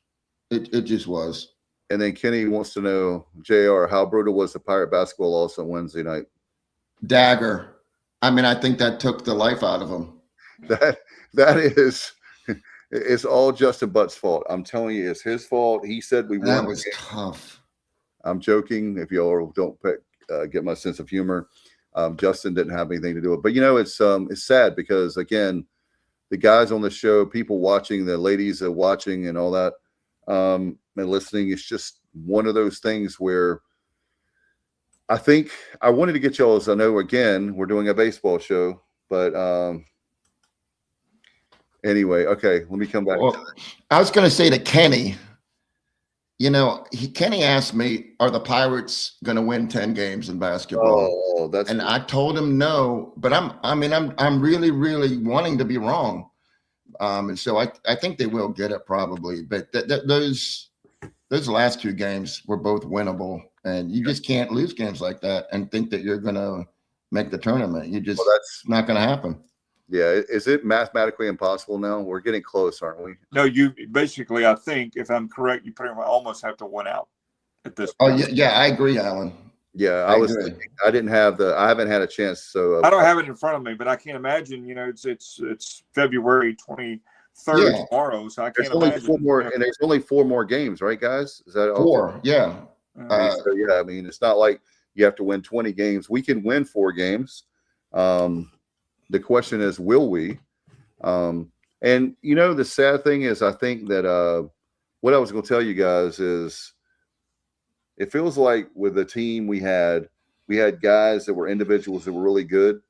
And Johnny and I have talked about this. He'll probably kill me ad nauseum, but the chemistry is a little bit too. They're finally starting, in my opinion, they're finally starting to get where the games are competitive, where we're like, wow, we can win this game, right? And that's what I think that was so heartbreaking for Wednesday is we had that game. It felt like we had the game right in the bag. I mean, that's speaking of the thrill of victory and agony of defeat, man. That was agony like daggers. Yeah. And Wichita State, that game, it was really apparent that Jordan Riley just said, hey, I got to win this on my own. I mean, he took virtually every shot and he did tremendous, kept getting them a lead or getting the game back in reach. And then, he had to be exhausted. He played 50 minutes almost. And, he stepped on the out of bounds line, but that was not a good inbounds pass. I'm not blaming him, but it's just, he has to do everything. Yeah. And he's been playing basketball for 45 minutes and now it's crunch time and he's exhausted, but it's him or nothing. Yeah. You look at Charlotte. He had an average game, and when he has an average game, usually the results are not what we want. And an average game for him is 16, 18 points. Yeah. And, that's a down day for Riley. No doubt. And I've said it before. We talked about it at the beginning. I'm an unabashed Mike Schwartz fan. I think he has coached his rear end off this year and done all he could do. It just you have these. I don't know. I don't. Whatever happens with Michael Schwartz, I appreciate what he's done for ECU basketball because there's nobody any more passionate about it. You watch him on the sidelines; he's a whirling dervish. He's doing all he can do. It's just so unfortunate. The Wichita State, if we had won that game, shoulda, woulda, coulda, I know, but if we'd won that game, you're right there. You're right there with momentum, and you're right there mathematically. And now you basically got to pull a miracle to get into the tournament. And that's just heartbreaking from where this team was to where they are now. They've really come a long way this season, but, they're still behind the 8 ball. Yeah. If you notice, the lineup is never the same. Like, as far as minutes played, who plays the most and that. He's trying to get the best matchup possible for each opponent, but he's got guys that don't perform consistently week to or game to game. Every one of them. You could Mbang, Delorier, Cocker, all of them, Reed Kaysen, they'll have a just tremendous game. And then so you give them more minutes and they do nothing. Well, the teams that are successful normally have balanced scoring. I know we've got a superstar in Riley, but if you've got balance, if you've got 4 players and 5 players in double figures, normally you're going to be successful. And we have not had that consistency this year. We just haven't had. No, maybe we can get I think I mentioned this before. Let's get a waiver for Dimitri Gardner because he is somebody I would love to see come back. But, I don't know. Everyone is getting it, an extra year of eligibility. I hope he tries, but that's not going to happen. And guys, we have so the games we have left. Here's what we have left. Okay, we have UTSA on Wednesday night. Should be a win. That's going to be at San Antonio at UTSA. We have Sunday. Man, we need a lot of people there. 2:00 game with Memphis. That's going to be huge. We got to get people there. You look at Thursday night, March 5th is Tulsa. I'll be there for obviously I can't be in UTSA. That would be nice. But the last 2 home games are March the 1st, next Sunday afternoon, and then Tulsa next Thursday, March 5th. If there's some way that we can all be there and try to get that, because the cool thing is the very last ball game is at UAB, which is in the same town. The scheduling gods are favoring us because we have that Sunday game on the 8th, and then you turn around the tournaments next week, the following week in Birmingham. So, but we've got you get 3 out of 4, you got a shot. Okay, I'm not saying this is accurate, but it's Ken Pomeroy. He uses analytics to take every team's, statistics and then match them up. And so he gives us a 68% chance to win against UTSA. That's a good start. Okay. 28% at home against Memphis, 16% at home against Tulsa, and 14% at UAB. But those don't mean anything. I mean, if we go out there and win, I'm just saying the odds are long. Yeah. You got to jump. You got to jump Rice first of all. Yep. And I believe if I'm looking at it correctly, you got to get to North Texas. So not only do you have to win some games, you're going to have some help. That was Alan. You beat me to it. I was getting ready to talk about that. So we got to win out and have help. 9-18 guys overall, 4-10 in the conference. You have the way of 3-7, home we're 6-9, and neutral 0-2. So it's not because it's this year, not because of what's going on, but I despise the fact that teams in this conference don't make the conference tournament. I think if you're a conference member, doesn't matter if it's ECU, whoever, I think you belong in the conference tournament. I don't like that. I don't like that at all. Here's another thing I'm going to say. Right here. Here's what I'm going to say. And this sounds like, and let me be very clear on this. I think the women and men's tournament should be separate. I think that the women's, they're doing it to save money, and we're the American. And that's what I mean. I don't know why you have it's cool for those. Let me say this. It's cool for the fans because I love Kim McNeil. I love Mike Schwartz. So when my kids get older and they're not in school anymore, I'll take the time. I really love the basketball tournament.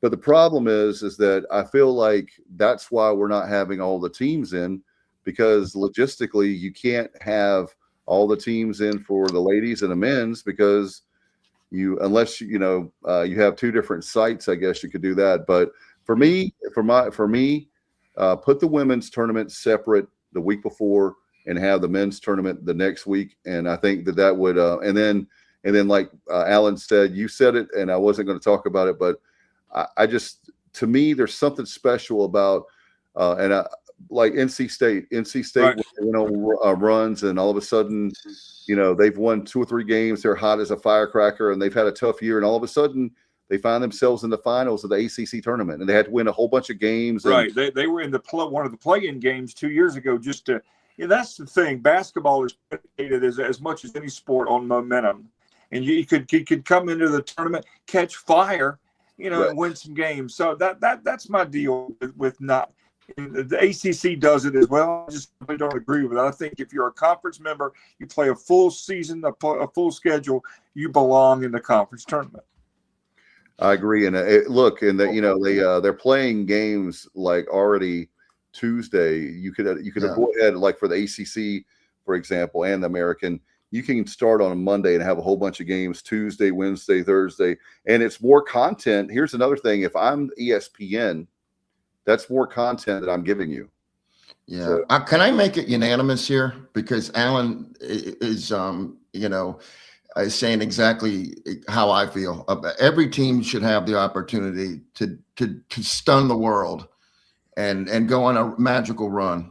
No matter, some teams don't get it together until later in the season. Maybe they had an injury and now they're playing better, right, but they got, so many conference losses. Every team should have a shot. I agree, Alan. I agree, Dave.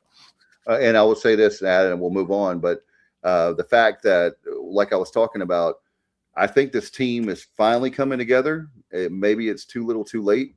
But I really, really would like to see that. And I hope I understand the world of college athletics now, and the conferences having a million teams, too many in there. I understand all that. But thank you very much, Mike. He said good stuff. Thanks. Appreciate you, Mike, very much. And Alan will be signing autographs this Saturday at Tiebreakers. I think. Kenny says ton of respect, but it's not working. Well, what did Kenny say? I didn't see his comment. Ton of respect, but it's not working. But my thing, let me say this to you, Kenny. I agree with you. You and I are in lockstep. Okay. I think we're 9-18. I looked it up just a few minutes ago. Okay. Here's my deal. And we'll tell you again. Joe Dooley was on Pirate Radio right after he was fired. And you guys know that's when the administration just lost it with me. They had, they just have me over in the corner now. They don't care.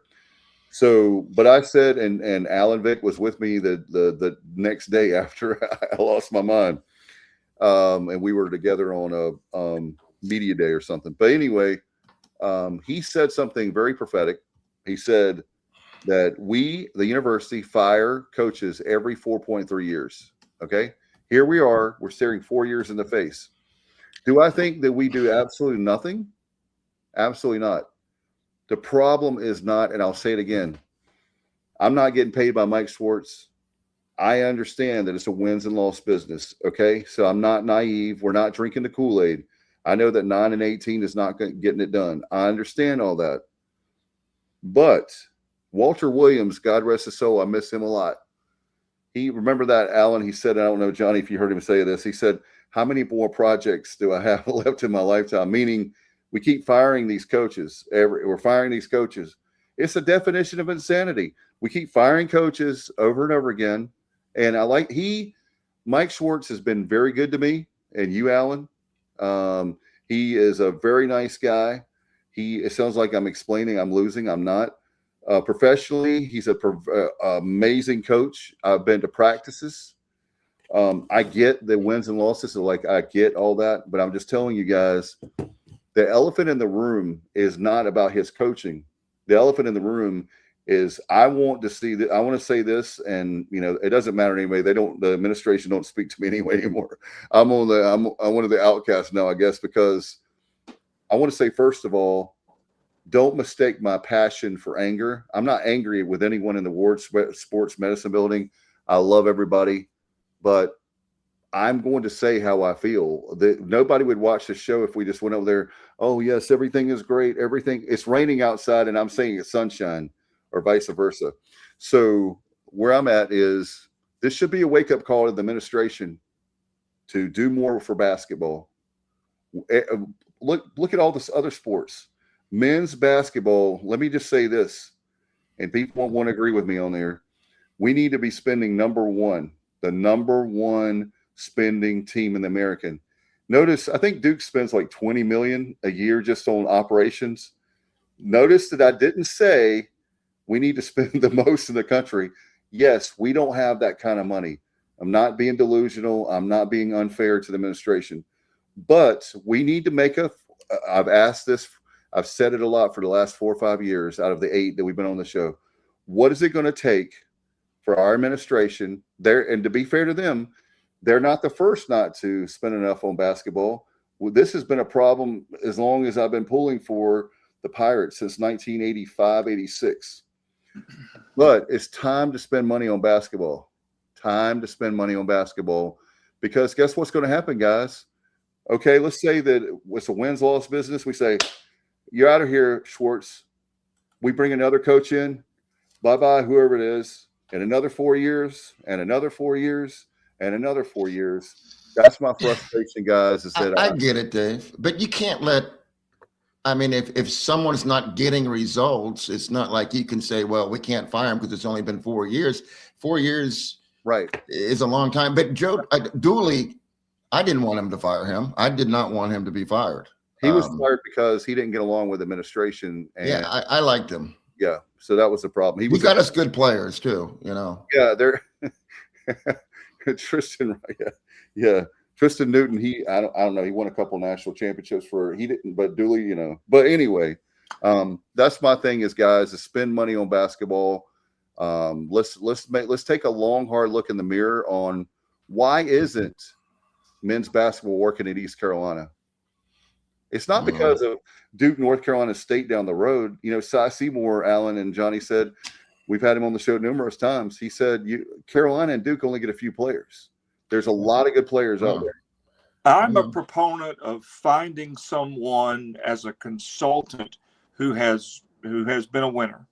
Doesn't have to be whatever, coach, administrator, whoever, and taking a long, hard look a deep dive at the basketball program. And being completely honest, okay, I'm gonna look at every facet of the basketball program and give you an honest report of what is good, what is bad, what is indifferent.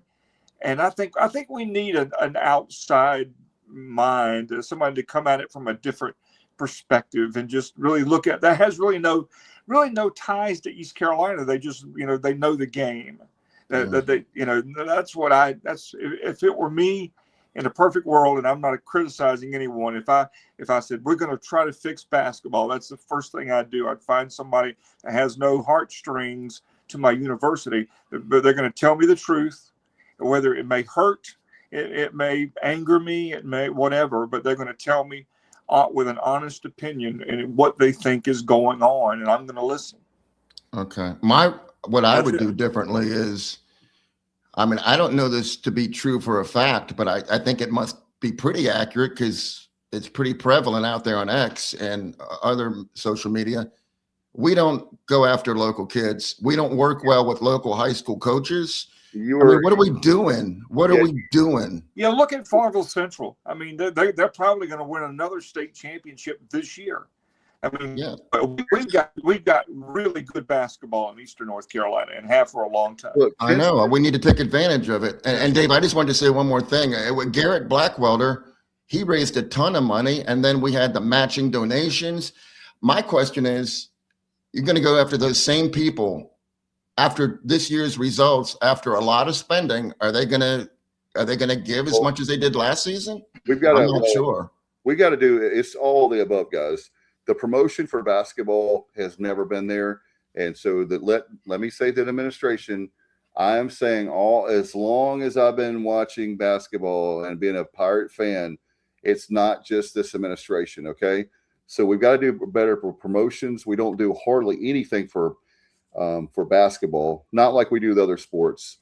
They need to have different events, different things to really get the crowd or get the season ticket holders or something excited. And I think that when you're talking about, you beat me to it, Johnny, I was getting ready to say that, but I wanted to be respectful of you. I was getting ready to say that very thing. I know people I work with. I'll just say that they've never told me it's okay for me to say who they are.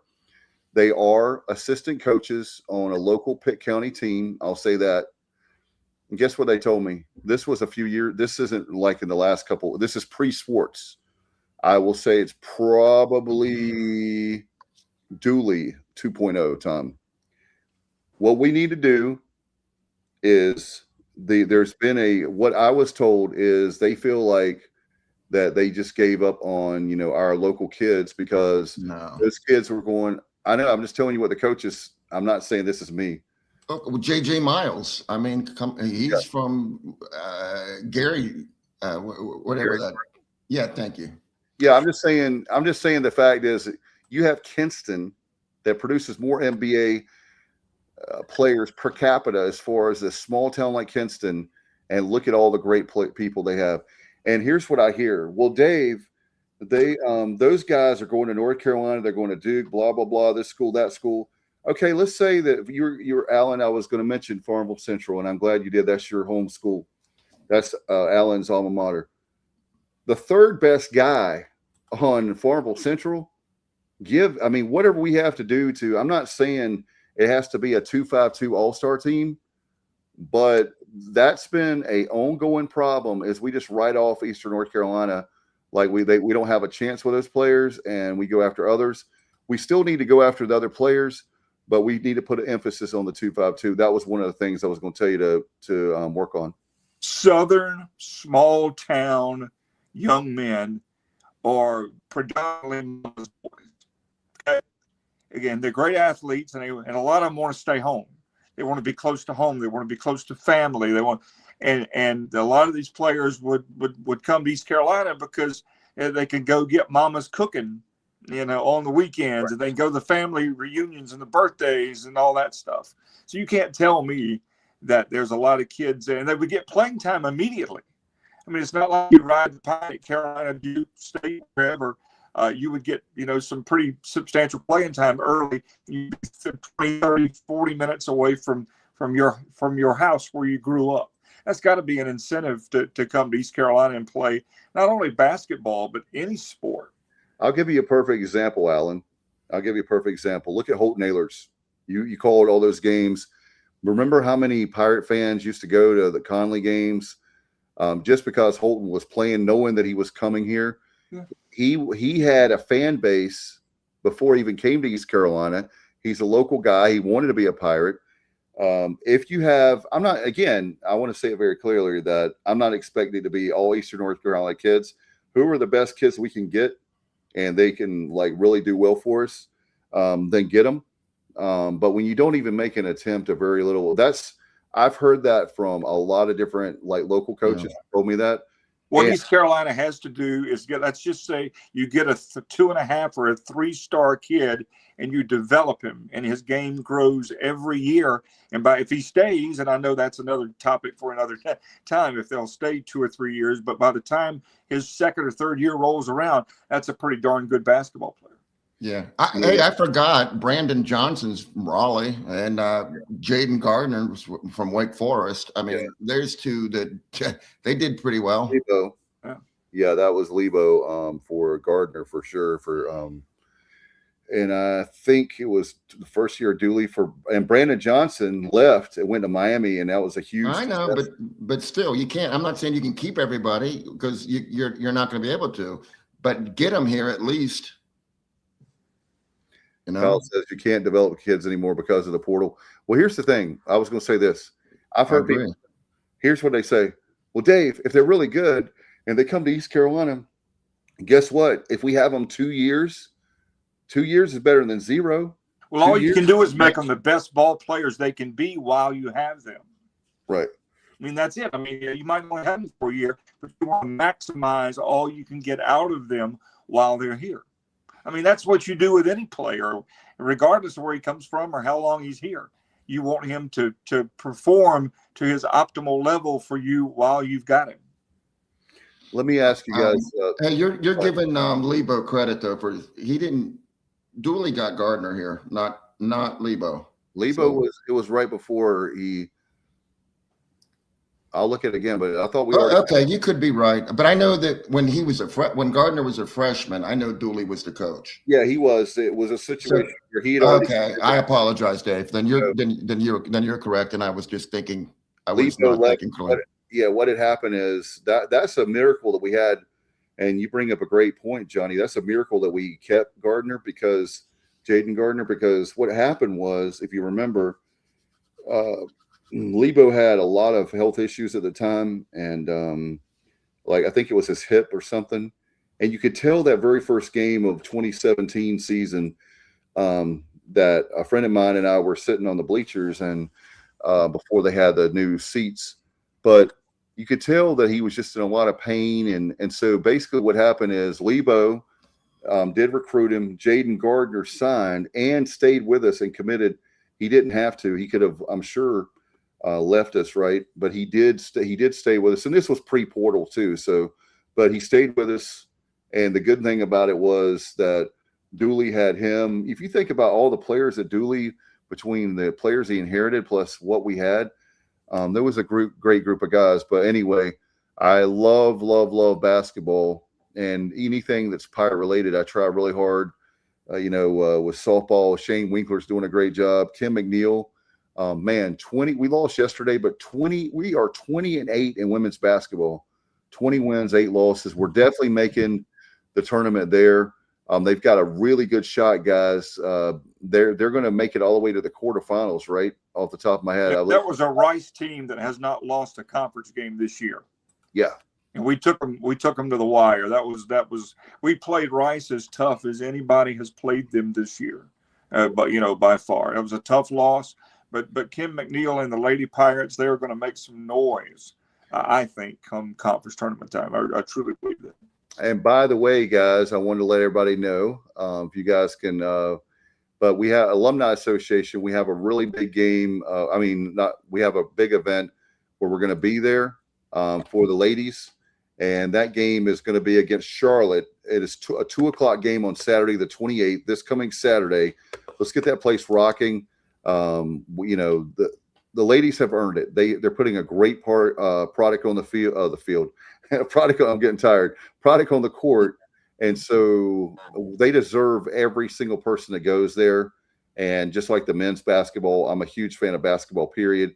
the brand of basketball that Kim McNeil has when it comes to defense. The defense is smothering, very good defense, but looking forward to certainly this coming Saturday. We'd love to have a lot of people Saturday at 2:00. If you can make it, we'd love to have you. And want to let everybody know just a quick pitch for the Alumni Association. It's absolutely free. If you're an alum, you're automatically in. And even if you're like the great Johnny Robertson, for example, and you're a big fan, no, you are. I'm being sincere when I say that. When your greatest Johnny is, the guy knows like a lot about sports, and when it comes out, well, anyway, Alan's come, but we want people to come. So I want to give a shout out to everybody that the Alumni Association wants everybody to know. We have an Eastern North Carolina chapter that started in 2025, 24, I think, actually. But we want everybody to know to come on out to things, to our events. You don't have to be an alum. We want to make sure everybody knows that it's not an exclusive club. Like you have to show your transcripts to get into an event. We want as many people to come. And I would love to have several thousand people there on Saturday because my kids are going to be excited. I know they love to go to, ball games, as you know, Alan and Johnny, but it's going to be a lot of fun. And just want everybody to know that I'll say it again on Thursday night, but I hope that we can get a lot of people there. And I also wanted to mention as well, this is Keith LeClaire Classic and how much that means to the university and the LeClaire family, what Keith LeClaire means to all in East Carolina. We need a huge crowd at the baseball games to honor Keith LeClaire and his legacy and what he's done for this university and what an inspiration he has been to everybody for so long. So hopefully we'll have really good crowds at the baseball game because this is a really, really special weekend that a lot of programs, don't have this type of thing. And they took a negative, losing Keith the way we did and turned it into a positive for ALS and for the family and just for the university in general. So come out and be a part of the Keith LeClaire Classic for the coming weekend, please. And by the way, that's a nice seg, Johnny, because Johnny, as you know, and Kyle and everybody, and Stevie, whoever can come, and Justin, sorry for the technical difficulties tonight. That's part of doing a live show stream. But on Thursday night, we're going to be previewing, as Alan knows, that's called a nice seg or a seg. We're going to be previewing on deck the Clark, Keith LeClaire Classic. I wanted to mention, because thank you, Alan, for approaching that subject. People don't realize, well, I'm sure many people realize, but many people don't realize Keith LeClaire was only 39 when he passed away. He accomplished so much in his young life. And it's just, you think what might have happened if he had, not been stricken with that awful disease. Don't want to start naming names, but Keith LeClaire, we lost Keith. And one of the guys that took great care of Keith was a guy named Nelson Cooper. And then we lost Nelson to ALS a few years ago. So it's a special weekend for so many reasons, and it's honoring the LeClaire family, and that's what it's about. I can't wait, Audrey and the family to come back. It's just you talk about eyeball sweat. If that doesn't make you have a little eyeball sweat for the LeClaires, I mean, in a sad but a happy way now. But Keith LeClaire, just think about the legacy he has left and what he's done since he passed away and what he's meant to so many people. I don't think we would have the stadium because I've told this story before, and we'll try to see if Audrey, by the way, for people that don't know, is doing her residency at the ED at ECU Health. And so I'm really proud of that. I'm proud of the fact that she came back to Greenville. She could go in different places, but she specifically picked us in Greenville because of her dad and all that happened. And I can't imagine what they went through. Can't imagine it, but I'm very happy to have them back. I'm glad y'all brought that up. I was going to talk about it at the beginning of the show, that I was excited that we, in some respects, I think we take it for granted, not intentionally, but just the fact that we have it every single year. But we can honor them. And I'm just praying for, that's another event. I always want to see a lot of people there. Let's make it like a regional atmosphere. We have a lot to be proud of with that stadium. If you don't have Keith LeClaire, what I was going to say, Keith at the Denny's on Memorial Drive. Do you remember we had the talk of the town, Alan, and we had it where we Henry took it to Denny's and different places. Mm-hmm. So that was early on. I go all the way back to like Alan with talk of the town since the beginning. Keith LeClaire in a booth was with Henry. I was there, and he talked about Omaha.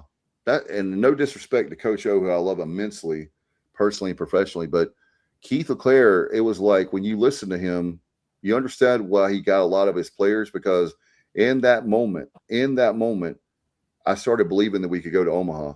And I had never really, to be honest, I never thought about Omaha, even though I knew about it. But he made you believe. And so I can't wait to do the show on Thursday. And Johnny, I know you'll have stats about, I'm giving you some notice, maybe some stats on some of the special stats. That's what I love about Johnny, is he has special stats about the things we're talking about, the events or the games or whatnot.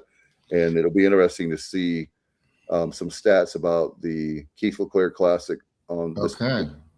I'll definitely start working on that when I get back to Virginia. Yeah, but it'll be a lot of fun. And you guys, we're at 2 hours. I didn't plan on being at 2 hours, but do you guys have anything before we get out of here? I appreciate we had another big crowd. Thank you so much for that. We'll be back on Thursday night at 8 o'clock for On Deck. We'll be talking about the Keith LeClaire Classic and much more. And you guys, Johnny, I'll start with you first. Do you have anything? Well, I was just going to mention, you were talking about the Alumni Association. Mm-hmm. The rally towels were a big hit Friday night. They were? Okay, good. Yeah, there were a lot of people that were waving them around. I mean, they didn't work though. But I'm sure people that have them will be bringing them back for future games. Yeah. And let me just tell you, I definitely kept mine, and I'll be taking it to the jungle. So that was a good idea. He doesn't have a lot left. I think Dan Hunt, who is with Alumni Association, by the way, he's an alum. I think he graduated in 15 off the top of my head, 2015. Great dude. He was standing out there in front of the right near the box office. I think he's down to 200. What happened was we were supposed to have him for the Military Bowl, and they didn't send him to him till like in January, like after. And he said, I'm going to, he was trying to create the atmosphere, but if you'd like to have one, let me know, get it with me somehow. There's some people asking me for him. I've got friends and different folks asking. So just let me know. We don't have, I do know for a fact, the Alumni Association, he told me there's like 2 out of 1,000, they only have like 200 left. So if you want them, let us know one way or the other, like through social media or whatever. They're very well done. Like they're thick and they're big, and I think they really look good too. So no doubt. And I love that on there. It says Pirates versus the world. Yeah, that was really cool. Definitely what Pirates are all about. AV, do you have anything before we get out of here? No, sir, I do not. I enjoyed it, gentlemen. Thank you so much for having me. As always, it's always a lot of fun. Looking forward to Thursday night. And I got to give you a plug. Let everybody know your day job. You're helping us out with these shows, but Beach Boogie and Blues. I want to for people listening. Yeah, it's 105.9 in Greenville, 102.9 in Kinston, 95.7 in New Bern, and 101.1 in Jacksonville. I do the afternoon drive show 3 to 6 on Beach Boogie and Blues. All right, we appreciate you very much, and he does a great job. If you haven't, the music is fantastic. I love that music. I'm not just saying this. I'm gonna listen for sure. Yeah, you can stream. Just go to beachboogieandblues.com. No space. All right, Alan. I'll definitely check it out. Yeah, and let me know that you're listening, and I'll be glad to give you a shout out and play. I don't need that. Hey, be glad to play your song. Stats Robertson. Absolutely, man. I know you like me, Johnny. I don't call myself that, but in case anyone's listening, I don't ever refer to myself as that. Yeah, well, I know you're like me. You love polka, so I'll be glad to play something for you. All right. Awesome. Roll out the barrel. All right, it'll definitely be a big hit in Pennsylvania and Wisconsin. They actually, I do like the music. It's just that something I would not listen to all the time, but it actually is pretty good. Well, the thing about polka is they can only count to 3 for some reason. A 1 and a 2 and a 3. Well, that's it. All right. We had a great time, guys. Thank you so much again for everything. Don't forget about Thursday night. We'll be back with you. Good luck to the Pirate men. Hopefully we get a win there on Wednesday night. We'll see how that goes. And we'll be back Thursday previewing, obviously, also the baseball game, too, with the College of Charleston. Busy time of year right now, so I don't want to forget that at Segra Stadium. But on Thursday, we'll recap that and get you ready for the Keith LeClaire Classic this weekend. Hey, Dave, I hate being the guy that extends the show. When you already asked me if I had any final thoughts, I got another one. I looked up, and I forgot to tell you this, you and Alan, and everybody listening. I actually think, Alan, we can get to the tournament winning 3 of the last 4. I looked at the standings. I looked who everybody has left in men's basketball. Okay. I don't think we need to get 4. We could burn one of those 4, but it better not be UTSA because we got to win that one.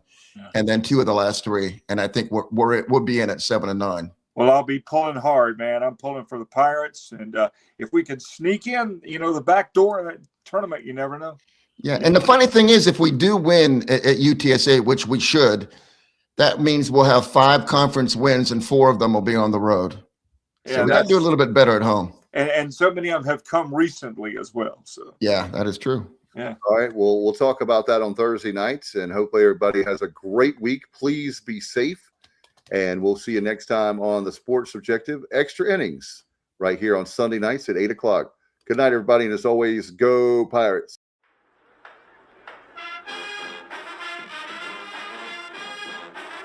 You're watching the Sports Objective, the podcast for Pirates.